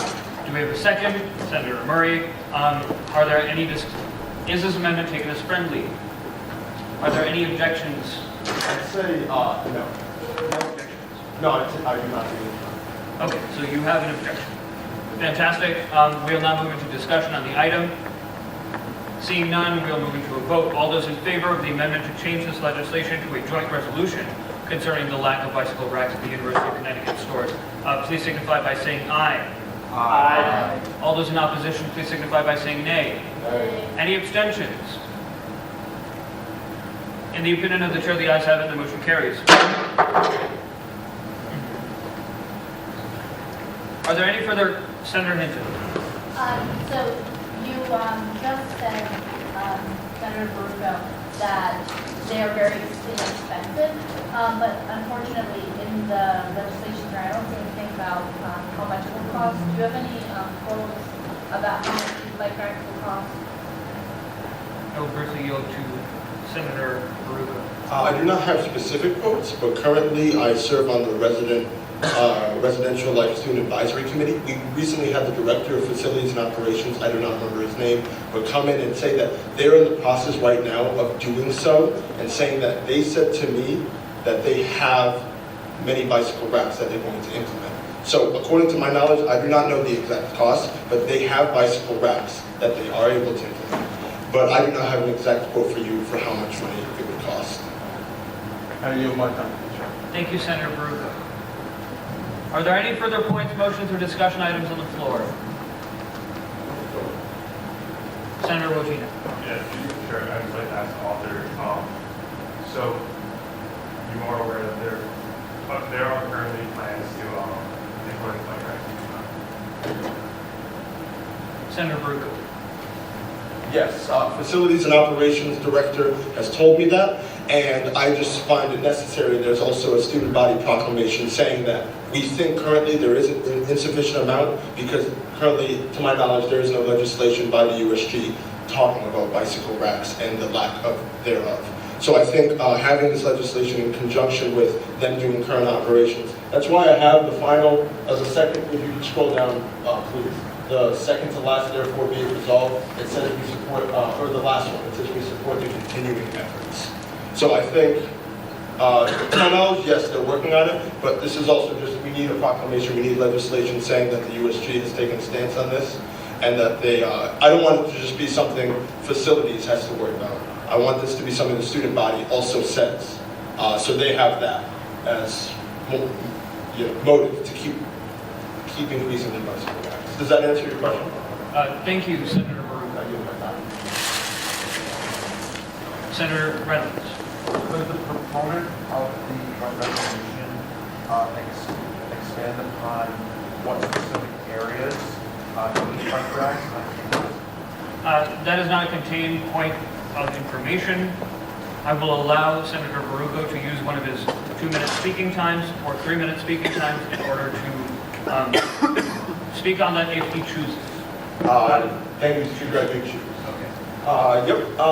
Actually, just from my own personal experiences and talking to people at the university, also the sponsors of the legislation, Senator Contreras and Senator Sanapala, have even told me that they have their constituency and other people. I would like to yield my time to Senator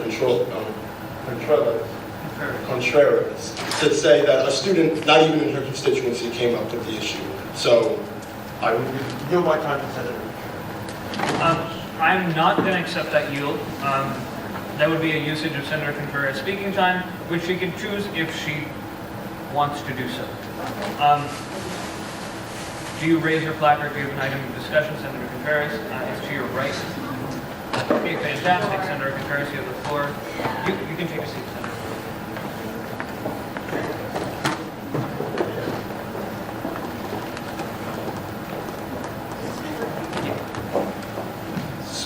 So, kind of back to what I mentioned before about the whole Busby alumni senator thing. When I went up to Senator Barugo, I was saying, I have a friend who lives at Busby, and this was before the bicycle rack legislation actually came out. They said to me, it's like, it was a very, very rainy day, and he was like, I can't use my bike to go to class anymore.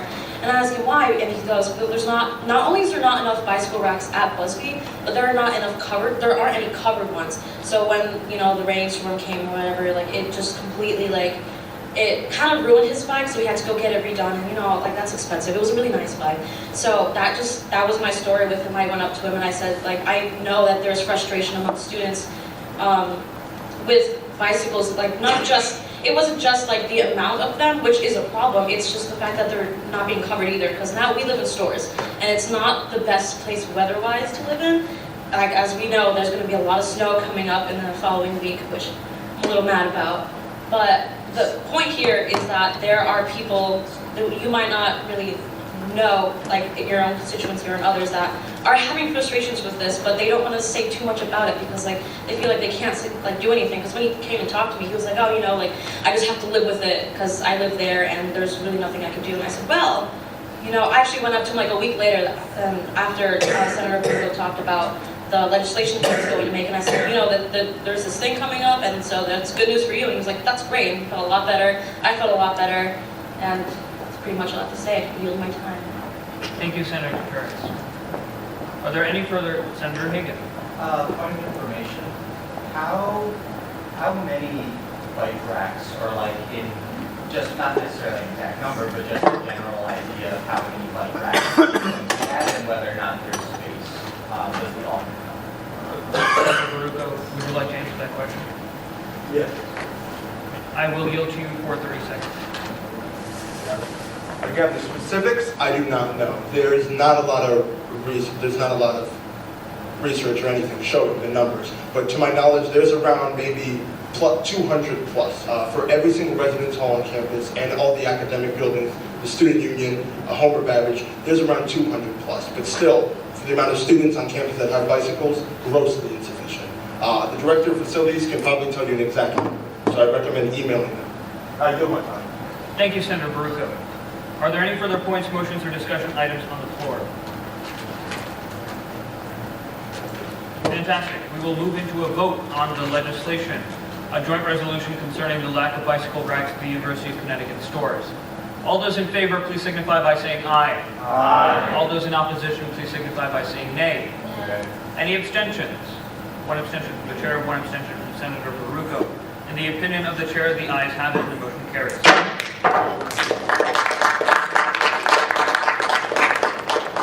By unanimous consent, I'd like to move item J, a bill regarding the Undergraduate Student Government Funding Board, to item H, so that we consider it next. Are there any objections to that motion? Seeing none, it is so ruled.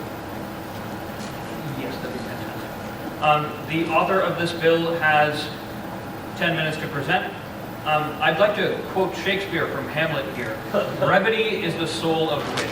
You can say what you're saying in less words, and it'll make more of an impact. I'll yield.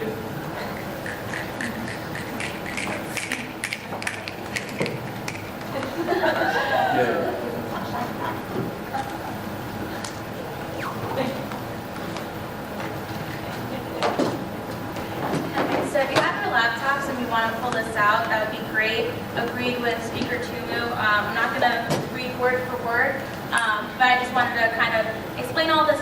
It is a lot of documents that got changed because of this. So we'll start with the first slide really quickly. So the reason that I'm bringing this forward. Perfect. Just like this. Okay. All right, so right now there are a bunch of issues with funding. You're part of this organization, you probably know that. If you've been here for a few years, you probably know that too. There's no accountability because they are volunteers. It's hard to get dedicated members who are willing to put 10 hours a week. I know many of you obviously are a part of a committee and you're not putting in 10 to 15 hours a week with that. Mostly our chair people do that, but most senators aren't putting that many hours in, and funding board members are required to be doing this in order to keep up with the amount of requests that are coming in through the system. Due to not having all of the people be committed, a bulk of the work falls on the funding board chair. And I do have two written testimony that I'll read later on from past funding board chairs, Seth Johnson and Stephen Porcello.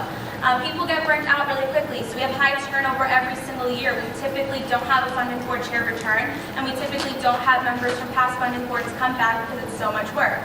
There's also a lack of communication with the funding board decisions and the staff, which has been a huge issue this year with the funding board, as well as our bookkeepers and our professional staff member. And then lastly, they are volunteers. So that is really why all of these things happen. There's no accountability. So if someone isn't reviewing requests, someone isn't going to the system, if someone's not emailing back student groups, there's no accountability. They're volunteers. So whatever they put in, we're thankful for. If a funding board member is putting in an hour, we're thankful, but that's not enough to keep up with the growing funding system.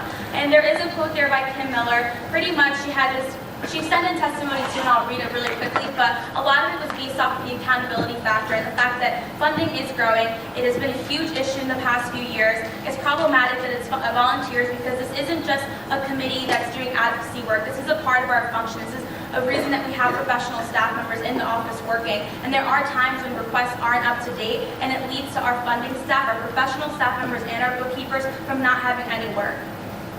So next slide.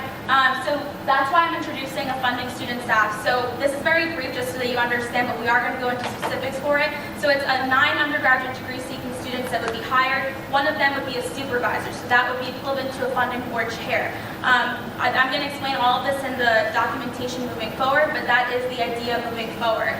The next thing to talk about is how would this impact our budgets? This is super important. Funding student staff job levels. Currently, our bookkeepers are 200 level positions. That means that they are doing routine tasks and do have direct supervision. They are the same rate. We would keep the student staff, the funded student staff, as the same rate as student bookkeepers right now, which would be $10.25 to $11.45 per hour. And the student staff will be 9 people who are doing not just reviews, but also doing the bookkeeping responsibilities. So now we have one staff that's doing all of that, which will help with the communication that's been lacking for so long. The funded student staff supervisor, we're going to have at the same level as our SOC supervisor, so they'll be a 300 level position. That means they're more intermediate, there's less supervision. If any of you have talked to Richard or any other class funding board chairs, they do a lot of things on their own, and so that would be the same rate as the SOC supervisor at $11.50 to $13.45 per hour. In our budget, we currently do employ 6 bookkeepers, so our idea is to hire 9. We are keeping 3 of them. We are losing 3 people who are graduating, so really this isn't going to change that much because technically we're only going to be adding an additional 3 people. So that's about $3,700 per semester, and that's where kind of our budget comes into play. So we did allocate CNI in our budget for $55,800 for fiscal year 19 and fiscal year 20. And that's with the same amount of employees. But if we add 3 more, that'll be an additional, oh, my bad. There we go. I'm going to change it on here. So that would be an additional $7,400 per fiscal year, and that would bring us to $63,200. So then after that, our rollover will decrease by $7,400, but we would still have a surplus. So we're not in any way going into a deficit. And the reality is that the $7,000 are an investment because it's going to create a more efficient, more accurate, and faster funding staff. A big part too is that with the staff being a joint staff with the bookkeepers and the reviewers, we're also going to be able to kind of lessen the amount of mistakes. Right now, a lot of our bookkeepers and our professional staff members are fixing the mistakes from reviews, having to go back, talk to organizations, figure out all of those different things, and that's taking away from time of actually processing those purchase orders, processing those checks for student groups, because they're spending so much time trying to figure out what went wrong with those reviews. So in the long run, maybe 7,000 sounds like a lot, but it really isn't, and especially in the first year, because this is like the first year we're doing it. We do have it at 9, but if in the next year it seems that it is too many people, that can always be brought down. So this is what we're voting on tonight, and this is what the legislation that's on the drive is bringing up. So the overall goal of the legislation is to dissolve the funding board as a standing committee and make it into student employee position. So in no way is this executive oh my god, I keep messing this up. Okay, there we go. So in no way is this executive compensation. We're just not having it as a standing committee. We can definitely have that conversation at another time, because I know many people in the room agree with executive compensation, and I do too, but this is specific with just the funding board. Due to changing this, that does mean that other documents have to change. So anywhere that funding board was mentioned in our past documents, that had to be updated to funding student staff. And then also anywhere that was stated chair, funding board chair, those were now changed to funding student supervisor. So even though there's a lot of documents being put forth, the changes in those documents are just to reflect those positions specifically. And those documents are the funding board standing operating policies and procedures. That's the only document that's completely new. We did not take anything from the past one because it didn't really have anything. The USG bylaws, financial operating policies and procedures, and the funding board and student organization funding policies. So we'll start really quickly with this. So you can click on there to get the document with the track changes. This is the document with the most changes. We talk about the funding student staff and its responsibilities. This is exactly verbatim what was listed before with the funding board. Then we do have, here we go. That's verbatim of what was listed for the funding board, but now it's just the staff. The next thing we have is membership, employment. So that's just stating how many students we want, that they have to be undergraduate registered degree-seeking students, that they are eligible to work the upcoming year if their performance is well, so that's an invite that they can do that, and they don't meet expectations, they're not invited back the following year. We do talk about offering work during the summer and winter breaks to no more than 2 people to continue the reviews occurring. This past year, we actually had something from the first week of December until mid-January, no reviews were being being done. That's a huge issue. So that's why I want to make sure there are people continuing to do this. And then lastly, no student employee shall be able to serve on the executive board, and actually I didn't add that, and the Senate. And so the reason is because there is a conflict of interest. Both the executive board and the Senate both vote on budgets, and we don't want people to have control over what they're getting paid. So that's why that's there. We do have training. They have to be trained prior to both academic semesters and have to go through a workshop that all other Tier 2s have to go through. I'll just look this way. Where are we right now? Okay, and then responsibilities. So these are all the typical things that bookkeepers and our funding board reviewers do right now. So it's just included on there to kind of get an idea of what they'd be responsible for. Big part of it's obviously reviewing funding requests, working collaboratively with our professional office staff, processing approved funds and other bookkeeping responsibilities via QuickBooks, presenting Tier 2 workshops and all of that stuff. So those are just a few of their responsibilities, and we are hoping that they don't work more than 8 to 10 hours. We don't want students working 20 hours a week. Now we'll have a bunch of people, so we don't need to have one person doing 60 hours a week. And then we'll go to the student staff supervisors. So they have a little bit more responsibilities because they are going to be the supervisor of that staff, the same way Helen, our SOC supervisor, has more responsibilities. And a lot of this goes into like the reporting aspect and working with the staff. The biggest thing we wanted to make sure is that they're reporting to the president, that the president is reporting on their behalf at Senate and at the executive committee. We don't want this person to get paid for coming to Senate or for going to exec. That's not fair. So we want to make sure that we are still letting know what's going on with funding to Senate and to the executive board, but not having them get paid for that because no one else would be getting paid for that. And then these are just a few more responsibilities. Chairing weekly meetings, we're still going to keep that there. We want to make sure that the funding process is really transparent, so we're not getting rid of our weekly meetings that we would be voting on. They also would be attending bi-weekly meetings with their financial advisor, and they also will be working on developing Tier 2 funding workshop materials. So those are all things that have already been done in the past. And then just public meetings, like I said, we're going to continue these. We want to make sure that this is like really important, and obviously during the winter and summer break, recess committee would take their role there. The next thing is parliamentary authority. So during those meetings, they're not going to be informal. We still have to follow Robert's rules. Conflicts of interest. This is a big one that we wanted to make sure was listed. So if you're going to be an employee, you have to tell us all the organizations you're a part of. That way we make sure that you're not reviewing your own organization's requests.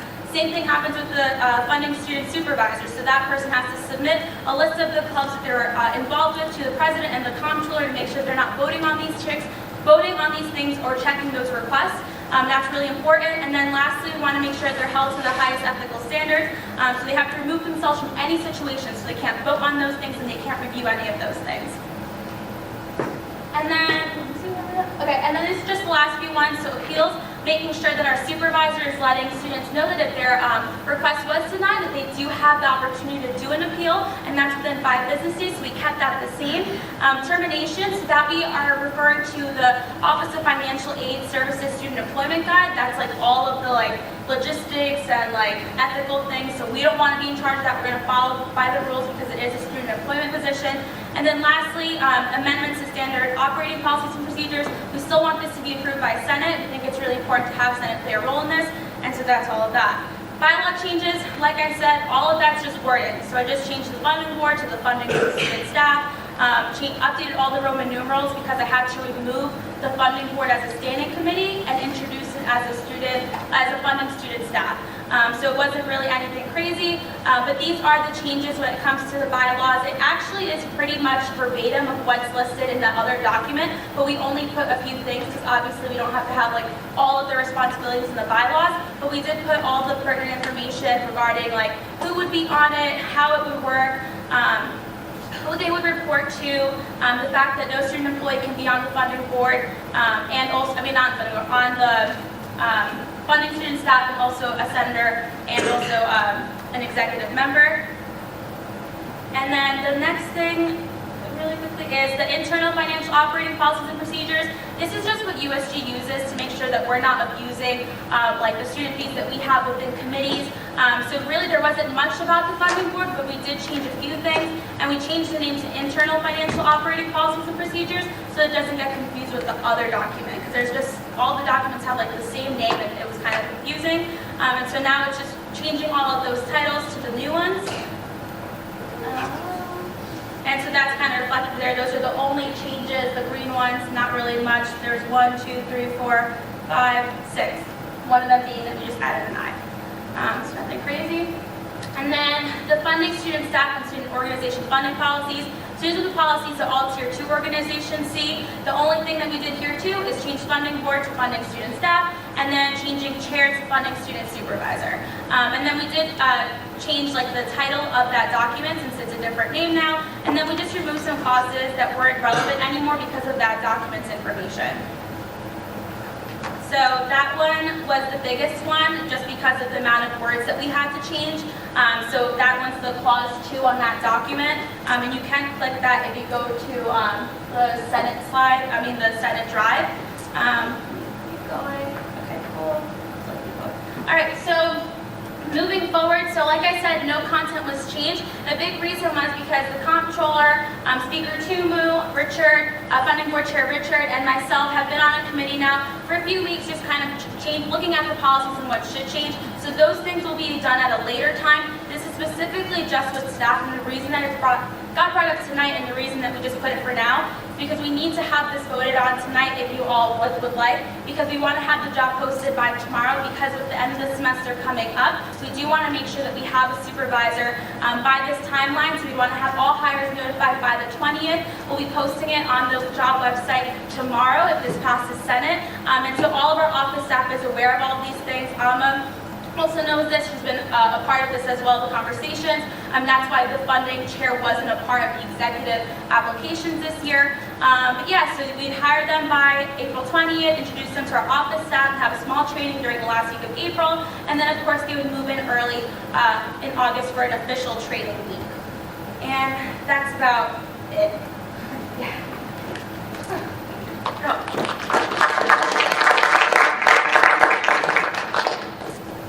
All right, are there any points, motions, or discussion items on the floor? Senator Hinton. I just have more of a clarification question. So you had said that the new supervisor wouldn't go to the typical executive meeting for Senate because of like pay reasons. So I was just wondering about. Oh, no, Richard. Oh, okay. Sure.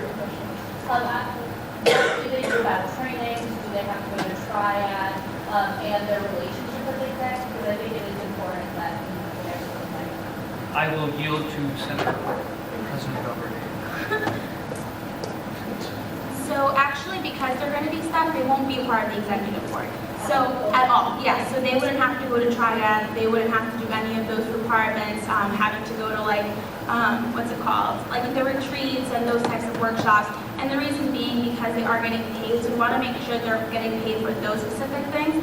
And we did talk. I talked to Stephen Porcello, who was the past funding board chair, and he actually ended up working for UCTV as like their kind of their equivalent of our comptroller, and he would get paid to go to triad and all of those things. But I didn't want to blur that line between executive compensation and having someone who's getting paid, because to me it would be unfair if, let's say, you know, me as president, I go to something and I'm there for 3 hours, and then somebody else is there and they're getting paid for that, right? So until we get to that point of executive compensation, that could be a further conversation, but I really wanted to make sure that if we're paying someone to do something, that it's specifically things that will help students in regards to funding. Thank you.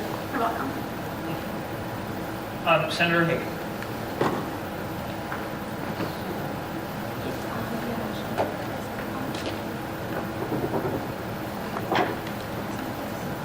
Hi, so I am a current member of the funding board, and I want to give my opinion on this bill, which I am in full support of, and a few reasons why you should support it too. So as a funding board member, I've been on since this past fall. I've noticed all of the problems that the funding board has been having. Chairperson Parrott has been excellent. He's been taking on way too much, and even I admit that I haven't been able to make the 10-hour commitment because of classes, because of work and things like that. And I feel as though if I, or say, another, or a possible staff member, student staff member, may be given the opportunity to both work on funding board and be paid, there may be a lot more, there would be a lot more of a reason for them to join the funding board and stay consistent with their work. they can now allocate 8 to 10 hours going and working for the funding board instead of using those hours for work or something else. A second reason is that the funding board, the current chairperson, I mean not the current chairperson, the current position of chairperson is the only position that really seems to interact with the bookkeeping staff. And something like this, at least from what I've heard from the current chairperson, would really benefit that relationship between the funding board and the bookkeeping staff, because the funding board members would be working inside the office and would be able to consult the bookkeeping staff if there are any problems or any major questions. So a lot of the issues that come up when the bookkeeping staff receive the requests may be alleviated much sooner if the funding board and the student staff and the bookkeeping are able to communicate on a daily to weekly basis. So yeah, I definitely support this bill, and I feel like it would add a lot of accountability and a lot of pressure to a board that has been disorganized in the past through no single person's fault, and who handles hundreds of thousands of money every year and really should be given this official title for the purposes I stated. Thank you. Thank you, Senator Hagan. Senator Murray.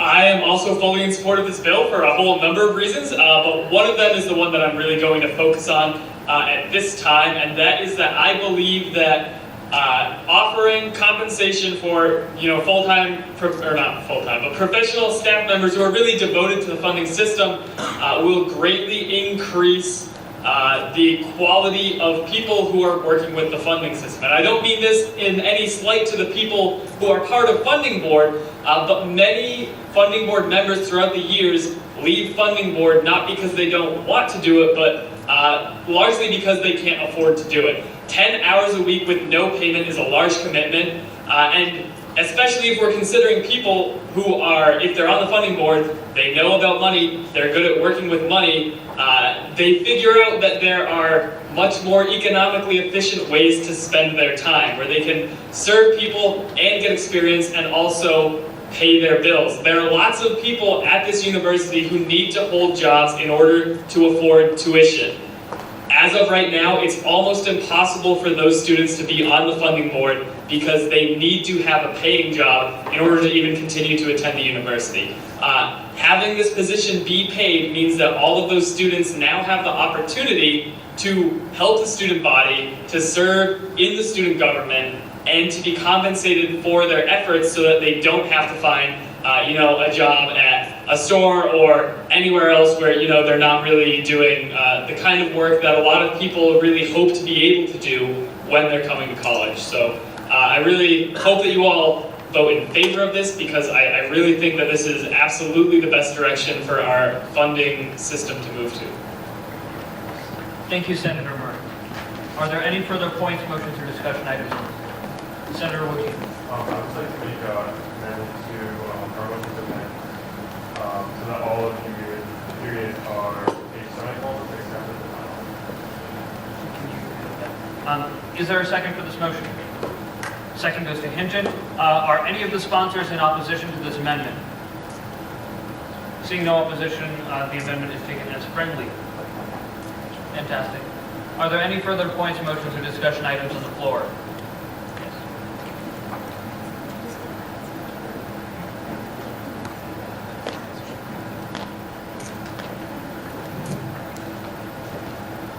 So I'm hoping this won't be too contested, and I don't want to read 5 pages of testimony because I asked everybody to submit something. But I do want to read Steve Porcello's really quickly. Hi, my name is Steve Porcello. I'm currently a senior set to graduate in about 5 weeks. For the first 2 years of my undergraduate time, I was heavily involved in USG. 1 or 2 of you in the Senate may still remember me. My main focus in USG those first 2 years was with funding board. First as vice chair my freshman year, and then as chair my sophomore year.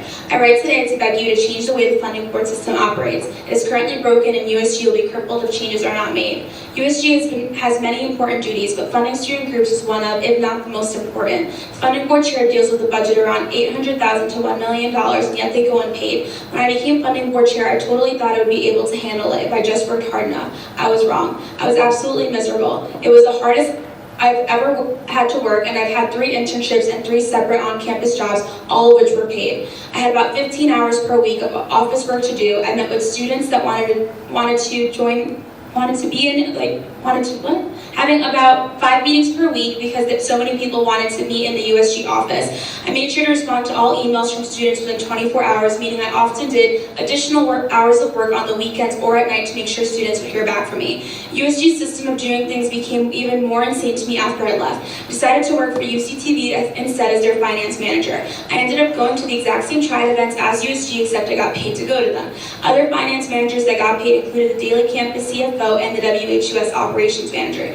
3 organizations most comparable to USG all have paid finance positions, and those positions are done well with stable performance. The final 2 arguments I will leave you with are the ones that you have probably heard before, but bear repeating. First, it makes sense to want to keep your best people in the organization. Unlike many other executive board positions that focus on advocacy, the funding board chair does not share those responsibilities. They are in essence a bookkeeper and could easily find work in a comparable tier 3 organization for pay. So why would anyone want to stay at USG? I did not, and so USG lost a veteran member with experience. At the time that I left, I told the current president I would stay if I could get paid, but the Senate did not take on the legislation. Secondly, it is a privileged idea to assume that some students can put in 15 to 20 hours per week for free. USG is potentially losing out on a wide swath of talented candidates that would be excellent additions to the organization and the student body as a whole because no compensation is offered and they need money to afford school. If the Senate adopts proposed changes to the funding board, I believe you will see talented and motivated students join the organization and improve funding as a whole. We have excellent leadership from Don, Daria, and Nikki, and if we give them a full staff of student workers, I am positive that USG and the University of Connecticut student body as a whole will be better off. Thank you, President Belverde and Stephen Porcello. Are there any further? Senator Murray.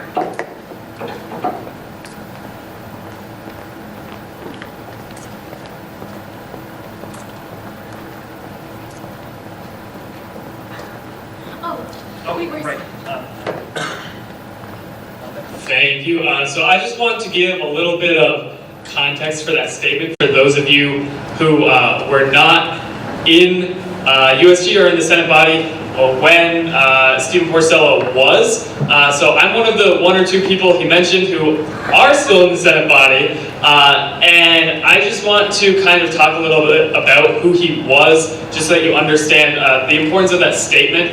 And I'm not exaggerating when I say that he is probably the most hardworking USG member I ever witnessed, and absolutely one of the most intelligent and honest, and he really was everything you could have ever wanted in a funding board chair. There was very little that you could really hope for that he didn't do for us. Responding to every email. I don't think I ever went in the office my sophomore year and he wasn't in there working on something. And he had so many ideas to grow USG and the funding board, and there was so much potential. And because we couldn't afford to pay him, we lost him. And our organization lost a huge part of itself when he chose to move on to UCTV. And it's not an isolated example. This happens again and again with funding board members, in particular the funding board chair. There has not been a repeat funding board chair since I have been in this university. All 4 years it's been someone new. So that speaks to a much larger issue, and this is really a very important change that we're going to be making. I yield my time. Thank you, Senator Murray. Senator Wilson. Does this require a supervisory vote? That is affirmative. Because it amends portions of our bylaws and other governing documents, This motion is in fact an amendment to prior past motions by this body and thus does require a 2/3 majority. Are there any further points, motions, or items of discussion? Senator Baruch. Just point of information, how is the student supervisor picked? I think I missed that. Senator Baruco, the advisor is picked through a hiring process involving the president, the comptroller, and our professional staff. The job postings are placed on UConn JobX and go through the same policies and standards that every other position that must be hired on this university goes through. Any further points, information, or points, motions, or items of discussion? Senator Baruco. My last one. The grievance process. I saw that it was you could submit an appeal and that the student supervisor would call back to you. I just wanted to know, is that all there is to it? What more is there if a student feels like they were not given enough funding for an inappropriate reason? Senator Baruco, there is a well-detailed appeals process in our bylaws. I refer you to that. That is how appeals and grievances are handled. Yeah, and those are not being changed. Any further points, information, or items for discussion? Seeing none, we will proceed into, do you have something, Chairperson Gathering? I'm just double checking something. Okay.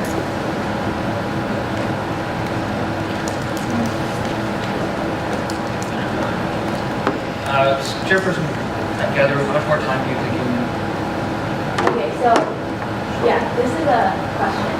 So, with this position, there will be, so he's an employee of USG, correct? So I went through the vice president job description, and under there, it says that they must supervise, evaluate, hire, and terminate all student employees. Senator Gatherer, I'm going to refer you to the new Constitution as well. For this year, there is this weird lull period, but by the end of April, the new Constitution will be reviewed by the Student Life and Interest Committee of the Board of Trustees, and therefore take effect. So there's this weird period where the responsibilities of the Vice President are in a sort of limbo.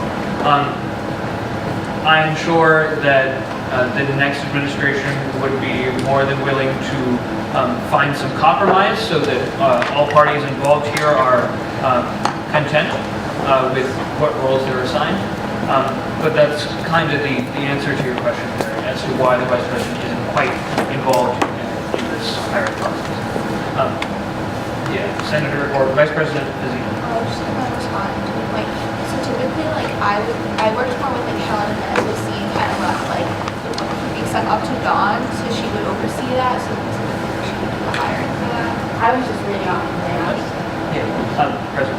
Also, because we still kept the vice president still a part of kind of like the student employment part in the new constitution, that's why we left that the vice president would also be a part of the hiring process. So the reason that they're not reporting to the vice president is because the president kind of oversees and is a signer on all of the packages that's going through. So the way that the funding board chair used to be was they would report to the president as all the chairs used to be, but now since they'll be in a staff role, they're going to report to the president, but just not like actually being here. Does that make sense? We don't want them to get paid to be like at exec or at Senate.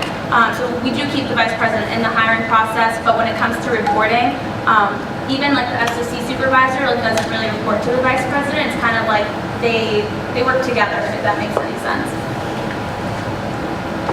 Are there any further points, information, or items of discussion on the floor? Seeing none, we'll move to a vote. All those in favor of a... Yes, you can. Okay, that is in order. Okay. Order? Yeah. Do we still have quorum? Because I feel like a few people have left. Yes. We'll find out when we do a roll call vote. I have it. It is every senator's privilege to call a roll call vote. Such a motion is not debatable, not interruptible, and does not require a vote. If you would like to withdraw that, that is your prerogative, but okay, cool. Senator Ali, how do you vote? Okay. Senator Apia, how do you vote? Aye. Senator Audubon, how do you vote? Aye. Senator Baruco, how do you vote? Aye. Senator Bernardin, how do you vote? Aye. Senator Bonaventura, how do you vote? Aye. Senator Burns, how do you vote? Senator Carroll, how do you vote? Aye.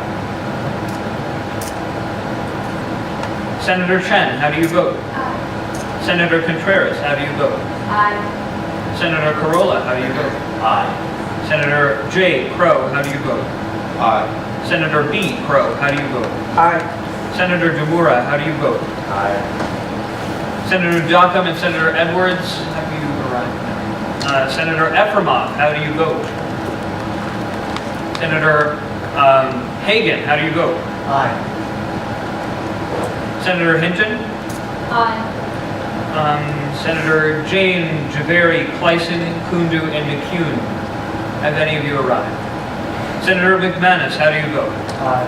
Senator Mima, how do you vote? Aye. Senator Murray, how do you vote? Aye.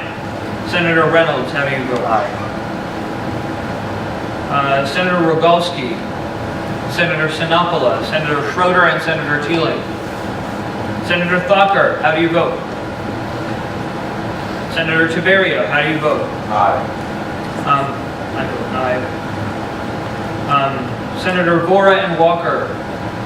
Senator Wojcina, how do you vote? And Senator Wright, how do you vote? Okay, great. In a vote of 1,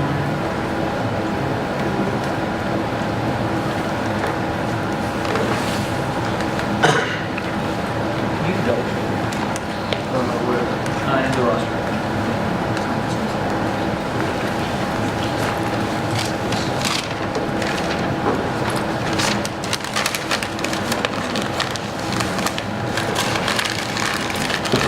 In a vote of 24 to 0 to 0, this motion passes.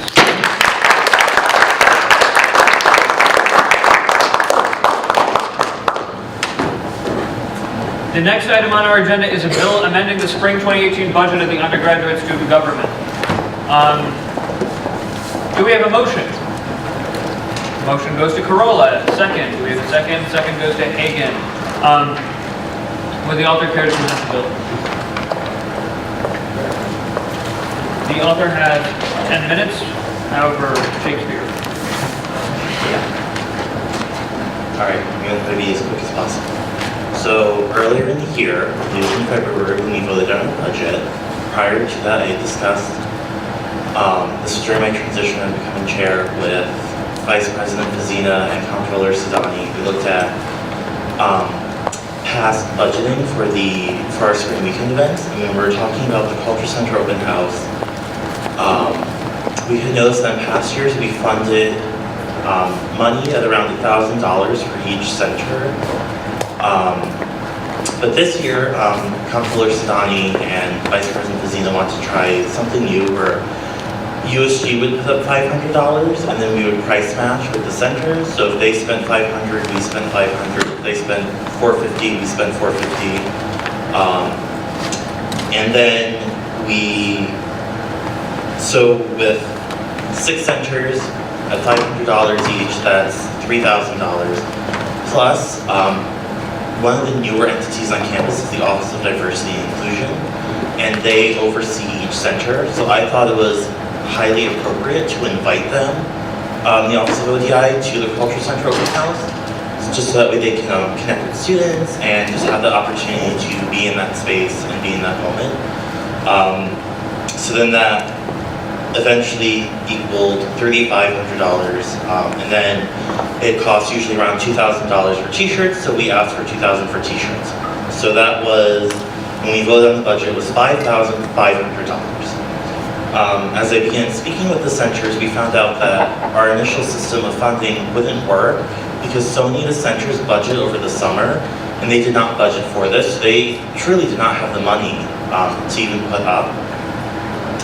So I had kept promising them that I'll go to Senate and I'll ask for an additional $500 for each unfortunately kept having snow days, so that kept putting off, so that's why I'm having this being introduced today. Additionally, the Office of ODI, the Office of Diversity and Inclusion, they had declined to participate, so we had that extra free floating $500. So now we still had $5,500 for our event. One of the centers, when I understand, went to George Wang of the Spring Weekend Committee and had asked, are you able to provide more funding to USG? Because we kept having snow days, we did not have Senate, so I wasn't able to ask for additional funds. So one Friday, George Wang had saw me and he said, submit more funding to Spring Weekend, we can get you $2,000. I did so and they approved that money. So I used that $2,000 for our t-shirts, and now with that, we have still the $5,500 from Senate. I would like to ask for an additional $500 to make it $6,000, that way we can have $1,000 for each center. When I say cultural center, it also includes Native American cultural programs. They're working very hard on becoming a center, and I'm going to honor and respect them. And they have participated in past cultural center open houses, so it's completely appropriate and consistent. I yield. Thank you, Senator Corolla. Are there any further points, motions, or yes, Senator or Vice President? Hi everyone, so I just want to say it's really important that we vote yes on this. We always have a super great turnout, Cultural Center open house, and at all the giveaways and t-shirts all end up getting given away, so this money isn't going to waste, it's going towards a really good purpose, so just keep that in mind when voting on this. That's all. Thank you, Vice President. Are there any further points, motions, or items for consideration? Seeing none, we will move into Senator. Oh, are you trying to read this? Yeah. Oh, I can make it big.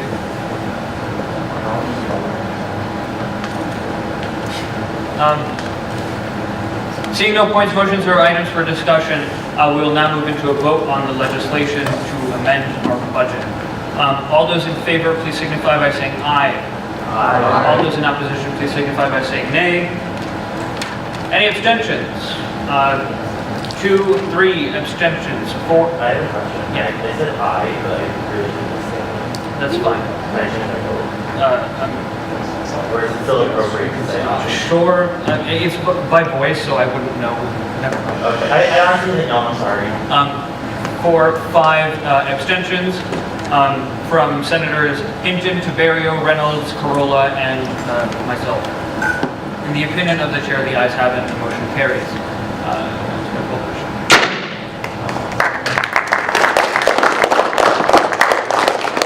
The last item on the agenda is an amendment to the undergraduate student government constitution regarding ranked choice voting.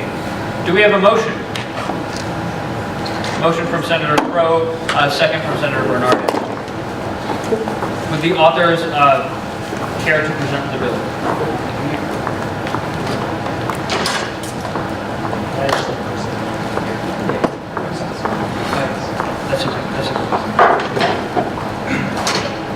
Hello everyone. For those of you who don't know, my name is Noah. Actually, I'm just going to talk to the crowd like this. But for those of you who don't know, my name is Noah O'Connor. I am the current democracy coordinator at the UConn PERG right now. I was formerly a senator here last year, and I'm currently the vice chair of student services. So this is Franklin also, and we're here to talk about our amendment to the Constitution, which is about ranked choice voting. So for the past few semesters, the Democracy Campaign has been collecting petitions advocating for the change from the plurality vote that we currently have to a ranked choice voting system. For those of you who don't know how it works, there's a few tenets to it. The first one is we'll change from a plurality to a majority mandate. This means that no one can win elections with 48 or 46% of the popular vote anymore. People are going to need to get a 50% plus 1 vote mandate to actually win elections. Another bigger thing about it is that we're going to change from a categorical to an ordinal ballot. So instead of choosing one candidate, you'll be able to choose your candidates in preference, from most preferred to least preferred. And the point of this is to try to give more voters, more power to the voters by giving them more choice, show your actual preference of candidates instead of only choosing one person.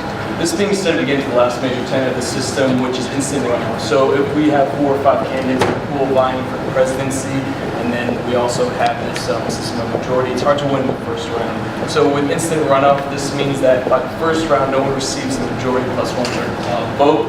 That means that the last place candidate, let's just say 4 people running, the last place candidate will then be eliminated, and their votes will then be redistributed amongst the remaining candidates in the pool based on second choice preference. And this process will then repeat third round, fourth round, fifth round, as many rounds as you need, until one candidate, or let's say it receives 50% plus 1 vote majority. So there's a few different things, because this is a big electoral change, which is switching from the popular vote that we currently have, first past the post, to a ranked choice voting system. This being said, there's a few questions and big things that we want to address. The first one is it even possible to actually implement? The second one is why do we at Democracy think that this is a good choice for us to switch to student body? The third one is the campus spending that we have gained over the past few semesters toward the implementation of this system. So first point, is this even possible? I'll let Frank talk about that a little bit. The answer is yes. We come before you, Noah and I, today to talk about a matter that's important, pressing, and fundamental to how we represent our constituents on campus. So before I begin, I'd just like to say America was founded on 2 very important principles, and that's freedom and democracy. And I'd like to point out that our legislation enhances both aspects of that to our organization, the undergraduate student government. And so, is it possible to implement this style of voting? Right now, how we do it is when you go to vote.uconn.edu, you click one bubble for the person running for vice president and president, and one for comptroller. This has what we want to change is now making it a ranked choice approach, where you list your candidate that you want first, who you want to win, and then you can list your second choice and third choice. 4th choice and 5th choice for as many candidates that are listed. If it's just 2 people running, it's like a normal plurality vote. You pick who you want to win, and the second choice is obviously the only other choice there is. It's the person that you have the second one. There's a Senate side to this, which is this amendment, a student referendum, and then a Board of Trustees approval of this. There is the technological side. Now, what we are talking about here today is just the Senate side, is do we want this? Do we want our constituents to have a greater voice and more power in our elections? And the technological side, it's already been proven through 50+ universities across the nation, Stanford, MIT, UC Berkeley, that this is possible, and UC Berkeley and MIT in particular has developed their own computer code to actually make this possible. So, we don't need to get into the specifics of that. We can answer questions.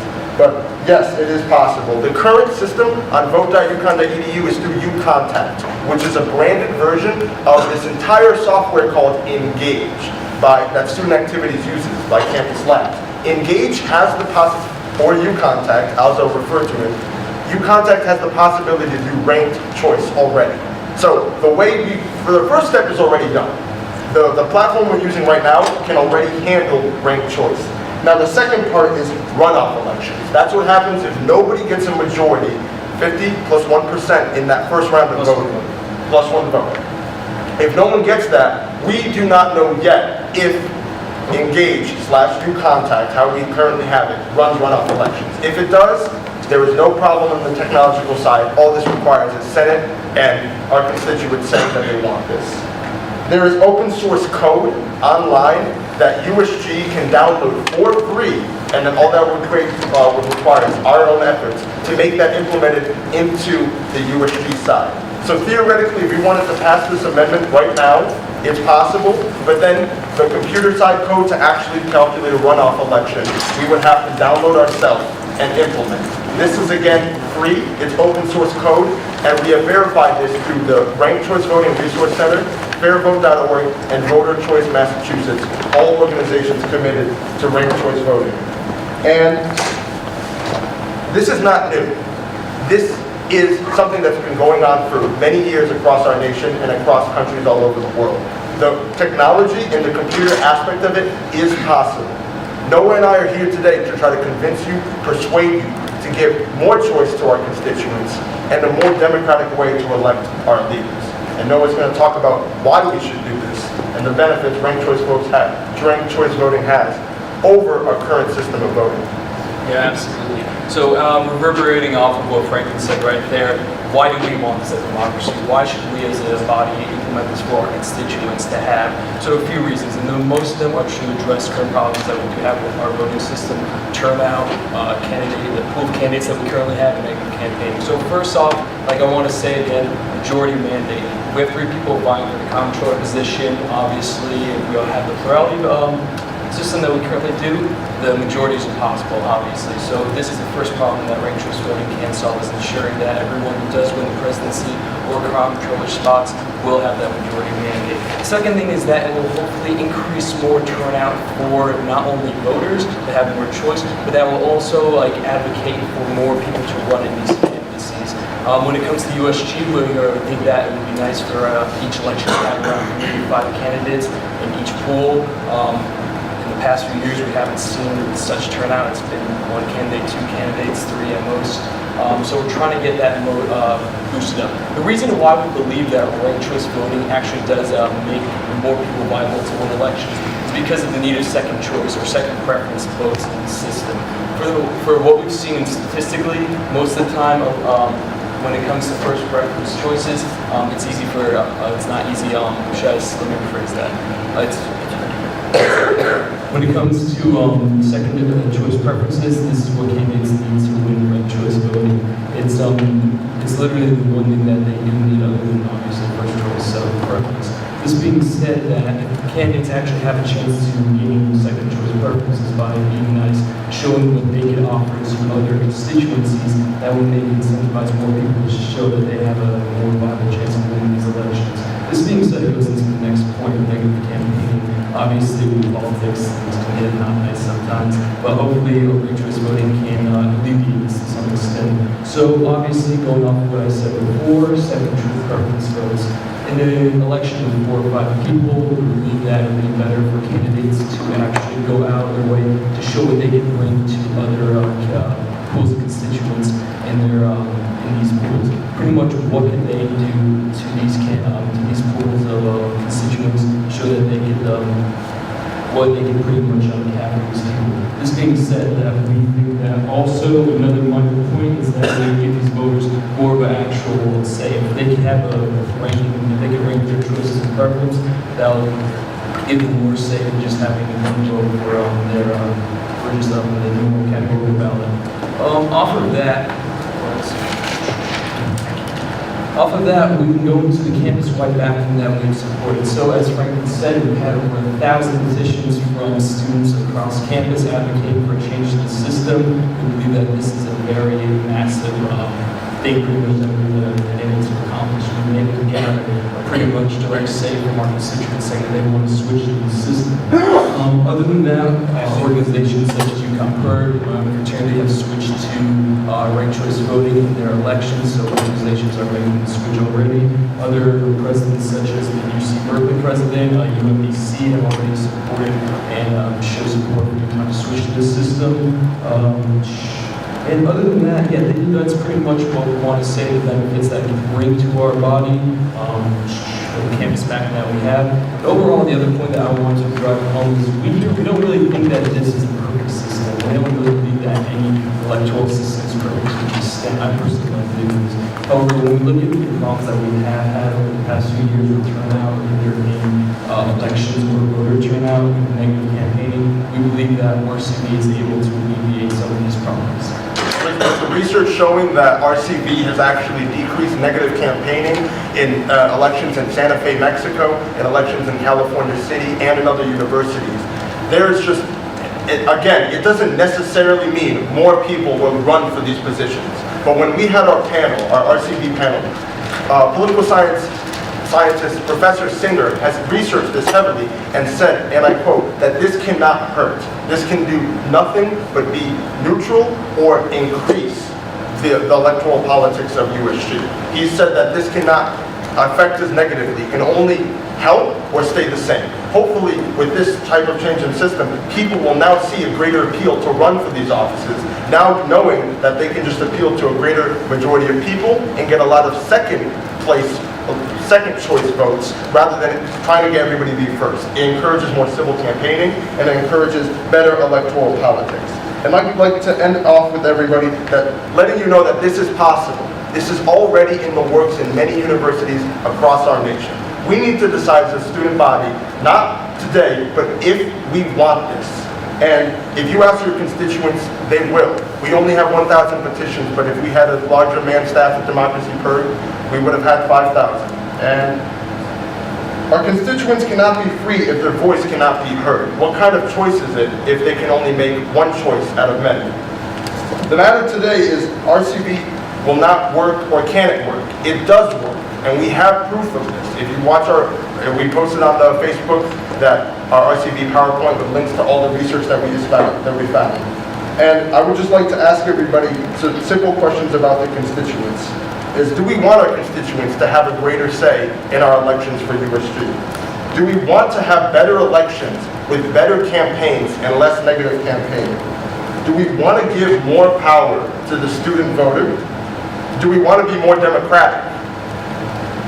Do we want better representation and more senator-constituent connections? Do we think how we govern ourselves is important? And if you answer yes to these questions, your choice is clear. How we portray ourselves and how we elect our leaders is very indicative and important of how we are as an organization. We're not alone in this. The #1 public university across in the nation, UC Berkeley, has done this.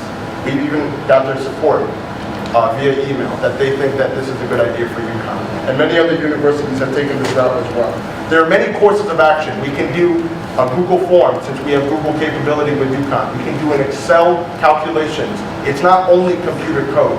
And if the UConn can actually support runoff elections, then our problem is solved, and all we need is an affirmative vote by the Senate. We are finalizing thank you all for listening, and just let everybody know and keep it transparent. We are finalizing the details for student activities for the actual possibility for runoff elections. We'll get that to you for next week. That's why we're going to table this legislation, but today's for discourse, discussion, and inquiry. We want everybody to tell us their thoughts and what they think about this method. Senator Baruka, was that a motion to table this legislation? No, that is not. Senator Baruka and Mr. O'Connor, your time to present is up. Are there any points, motions, or items on the floor?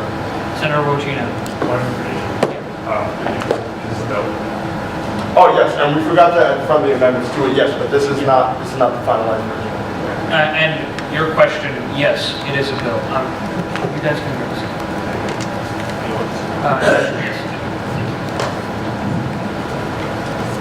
Yes. Yes, Senator Wojcina. So by this wording here, by the first clause, it's referring to the current constitution. So I'm just confused as to I'd like to ask you, how does this work then? It is sort of asked, how would that work with the current constitution being under, or the proposed constitution being under review? That is a good question, and it's one to which no real good answer exists. Because we have, at this time, two constitutions. One is actual and in effect, and it's the one we're using right now. It's the pre-amendment constitution. But the amendment process for the prior version of the constitution has not completed yet. So, if this amendment is passed, it would have to go through the exact same process. You would think that it would impact the new constitution, but that constitution isn't in effect yet. So passing an amendment at this time is very strange, and there is no precedent for it. So we'll have to make it up as we go. President Wilbur. Also, so it already went through referendum to the student bodies, so that's like the biggest part. So there would be no way to put this on the current or the new one because that wasn't what students voted on. So that would have to be put on like the next election. Students would have to vote on that, and then it would go through that whole new process. But at that point, the amendment would then be on what's going to be the next constitution. But right now, it is in a weird limbo, and either way, it wouldn't make a difference because it wouldn't happen for next year. So. Senator Corolla.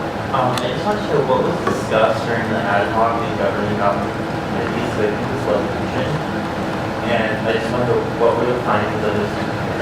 That was correct, and Chairperson or President Valverde was the chair of that committee, so I'll yield. So with the Constitution, it was being voted on, like, I think it was the week after or something, and yes. And so the reason that we didn't put it on the Constitution was because if we were going to bring that to Senate and it was going to get approved and it was going to go through referendum, then we would have to make sure that we knew every single thing to implement that. So I knew as chair that I couldn't put something on the Constitution that no one knew how to implement yet. So that's why I did tell, I believe it was Noah who was at that meeting or someone else, that the only way that I would have put that on the Constitution is if A, it went through Senate, the way it would have gone with the Constitution, but also if we knew exactly the process that student activities would have to do in order to put that in their system. When it came up, there was absolutely no implementation method, therefore we're not going to put something in the Constitution that we didn't even know how to actually implement. Thank you. Senator Perillo. In the committee, was there any kind of cost associated with this, or? I'll say that. So I had spoken to Krista O'Brien, our advisor, last semester because I did have a meeting with, I believe it was Franklin and Matthew Bayanima, and I brought it to our USG advisor at the time, and she thought that it was going to be a new system. So that would have, my assumption was that it would have been an additional cost. But Kristen Carr did email back Franklin, and I was CC'd on it, that it wouldn't be an additional cost because of the fact that the current system does have that as an option. So before, our USG advisor did think that it was going to be a new system, but it actually would still be the same system that we currently use now, just with a different preference on how to vote. Thank you. Any further points or motions on the floor? Senator Reynolds. I think one important point that I would make when it comes to concerns my constituents have is I believe that it would discourage voting rather than encourage it. If you look at the current system of voting, people who vote have to go through, like in spring elections, they have to go through 9 pages of choices they have to make for president, comptroller, senate, and all of those elected offices. I think from hearing people vote, hearing people who have voted in the student election here, they kind of felt inconvenience at that system already, and having to tell them you have to go through 5 or 6 pages or 3, considering that it's the president and comptroller, and this would discourage them from considering making a choice, making an informed choice between the candidates for executive positions. I think they would look at that and just pick random names and would not make an informed choice. So basically, hearing what people have told me when they've gone about this, that they're already inconvenienced from this. This would not simplify the process, and would just hard and would lead to a dangerous slippery slope. People making Thank you, Senator Reynolds. To Senator Reynolds. It goes to the chair, but Is Senator Reynolds aware it would not add any more pages or any more requirements? Is Senator Reynolds aware that it would not add any more page requirements to the student vote? I yield my time. Senator Bruca, that's more of a statement. I don't think Senator Reynolds should answer that. Senator Reynolds. Point of order, Speaker. That was a question. It was worded as a question, but it was actually a statement. Senator Bonner. Should I just come to the mic or can I just speak? Yes, you can do whatever you choose. I'll speak. So anyway, I just want to say, even though, I'll be honest, I don't necessarily have a complete understanding of how all this will work, but I do want to kind of go off what David said a little bit, because I think right now it's already very complicated for people to vote. I mean, honestly, so many people have, not voted in the past or just don't put that much care into it. And I think just to get them to vote is a challenge in and of itself. And while I think that on paper, yeah, that sounds like a good idea, there's already so many issues that come up with our voting system that we have right now. There's so many, areas where there can be discrepancies and different things that go on, especially if somebody files a case or whatnot. And I think this may just overcomplicate everything. There's a reason why our real government, uses the categorical voting where we can just pick one candidate, because I think it streamlines the entire process And I just think that this is something that is an unnecessary headache. I mean, not to be disrespectful or rude, but I just think that although on paper it sounds good, in practice it may come with a lot of problems that we don't even see. Okay, if you're adding to the speakers list, raise your placard like this. Okay, Senator Hinton has the floor, then President Valverde, then Senator Brewer. I'm coming up really quick because I feel weird having my back hurt. Okay, so obviously our first priority is our constituents, and I actually agree with them. I think this idea is really good for them, gives them more options. However, we also have to think about ourselves. A large issue we have here with their workload, one of the major reasons why we made this change to the funding board, is because of mental health, being able to take care of yourself. I have seen a lot of friends go through running for president, and it takes a lot out of you, mentally, physically, having to go through several rounds, several days. I can't even imagine watching someone go through that. I wouldn't go through that. Going to bed several nights, not knowing what the outcome's gonna be, and it basically becomes a pageant in my opinion, and I can't even imagine putting someone through that. I yield to the chair. Thank you, Senator. Mr. O'Connor, I think you're gonna need someone to yield to you. Next on the speakers list is Senator Brewer. I know, I'm just very confused as how this would even be appropriate for our elections. We're really not even competitive enough, I think, to have ranked choice. This past year, there was only 2 people on 1 ticket. That was Amma and Walla. Last year, there was only 2 tickets. The year before that, it was just 1. It was Rachel Convoy, and there was 3. I mean, it's really not large. Like, we're not competitive enough, really, to have a ranked choice voting. It doesn't make sense.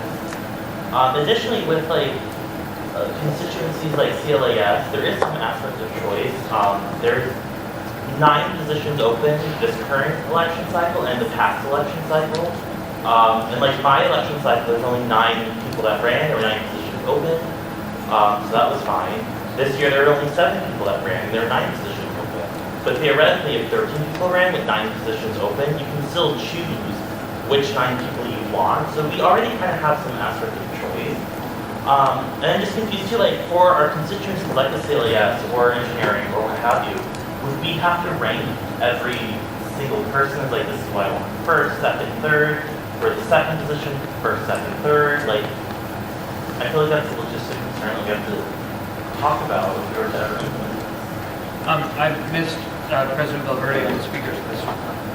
Oh, you did, yes. Yes. Oh, it's okay.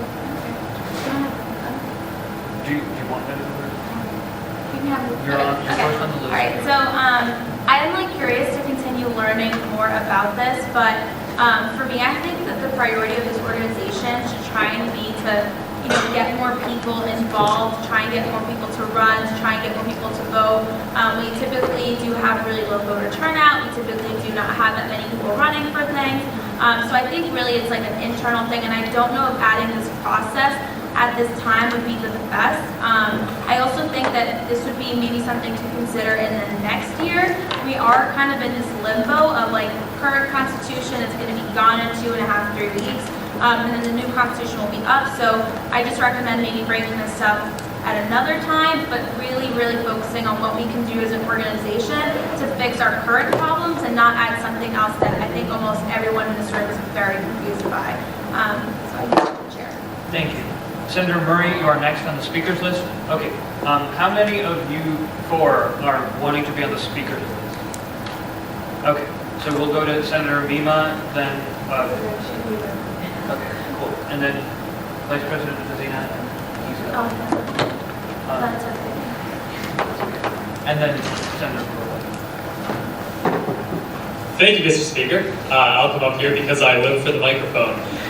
So I just want to address a couple points first before I get into my own personal argument, just to answer a couple of questions that I believe Mr. O'Connor wanted to talk about. First, to address the point about several days of runoffs turning into a pageant. To my understanding, the way ranked choice voting works is that it's computerized, so all of the runoffs happen instantaneously.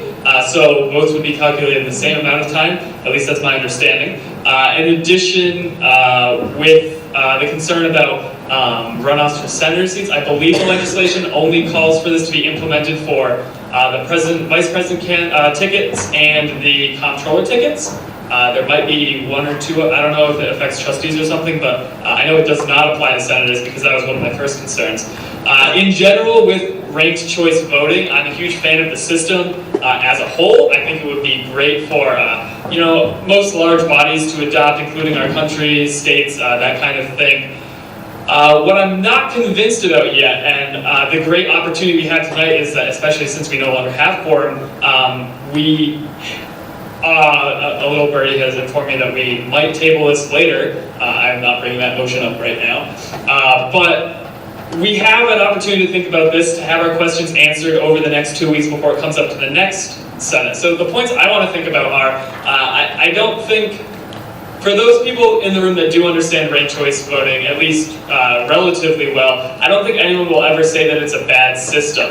My objection to, or not even objection, but my question about it is it the best system for UConn undergraduate student government? And that's where I'm going to need more convincing, so I look to the office to do that in the next couple of weeks. My main concerns are that probably the two biggest issues we have, I mean, in general, it's voter turnout with our elections. But voter turnout, in my opinion, stems from two other issues, well, three. One is advertising that isn't affected by the voting system at all. The other two are apathy of the student body and the lack of information. Apathy, I believe, is a large problem. I mean, I've asked many people to vote and they say, I don't care, it doesn't matter. I'm sure you've all heard that as well. USG doesn't affect me, why do I care, I'm not going to vote. It goes on and on. I think ranked choice voting, it might not add pages, but you have to, there are slightly more boxes to check. Even if it isn't actually more difficult, many times it can appear more difficult to the people filling out the ballot. So I'm worried that that could, with the kind of apathy towards elections and almost in some cases slight disdain towards USG among our general student population, I fear that making the system slightly more complex, at least at the first glance, could hurt our turnout even further. My second point was about a lack of information. So even when I do convince people to vote, the next question they ask me is, who do I vote for? Which is not really how democracy is supposed to work, but no one really knows the majority of people running. We get candidate statements usually, not always. Sometimes we get candidate pictures, which don't even really help you make a decision, at least they shouldn't. And that's, I think, the largest problem that we would have with introducing ranked choice voting to the University of Connecticut is that ranked choice voting requires you to have at least a working information of all of the candidates to be able to rank them. If I know one candidate, if there's 3 people running for president like happened in my sophomore year, and I know one of them and I don't know the other 2, I pick the person I know in first place. I don't know what to do with the other 2. I can maybe look at their bios, that's a bit of work. I could flip a coin, that's not really democratic. Or what a lot of people I worry might do is just close out of the ballot. So I am concerned that while this might not affect something like turnout in an important election that general people consider important, like state or a federal election, I am worried that it could affect our turnout here. Of course, I hope the authors address these points and come to our next meeting with this, and I hope you all think about these points and raise your other concerns. I think it's a really good conversation for us to have, and I'll yield the rest of my time, which I probably went over already anyway. Thank you. Are there any points or motions on the floor? Motion to table has been repeatedly discussed or brought up in conversation. I'm not seeing such a motion. Order, Mr. Speaker, since we no longer have the board, we can't vote on this. That is true. Yeah, I don't even think we can table it. It's just one minute. That's true. Actually, everything is tabled at this point. We can discuss, but I don't think that we all want to do that. This is an unceremonious end to Senate. What's up? I can't offer that. Senator Vestris. Yeah, we can still do discussion during the week. Yeah, we can still continue with discussion if we want to. Discussion on On this.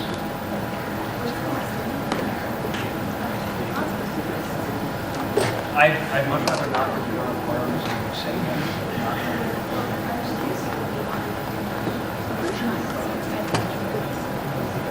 Okay, great. So we'll move into the announcements section. Point of order, I still think it's beneficial since these are the senators, even if we don't have quorum, it's going to be voting on this amendment. Robert's rules actually says we can't even meet. We can't even start the meeting. And if we lose quorum, we end the meeting. So it's like, yeah. It was pointed out to me, I can't avoid it. We'll do announcements just because we can, why not? If you're running for a position in Senate leadership next year, please come talk to me. If you're running for parliamentarian, please talk to Richa. I think that's a worthwhile conversation to have. Get a donut before you leave. Cool. We can't motion to adjourn because we don't have quorum. So, bye. Thanks for changing funding forever. All this Yeah.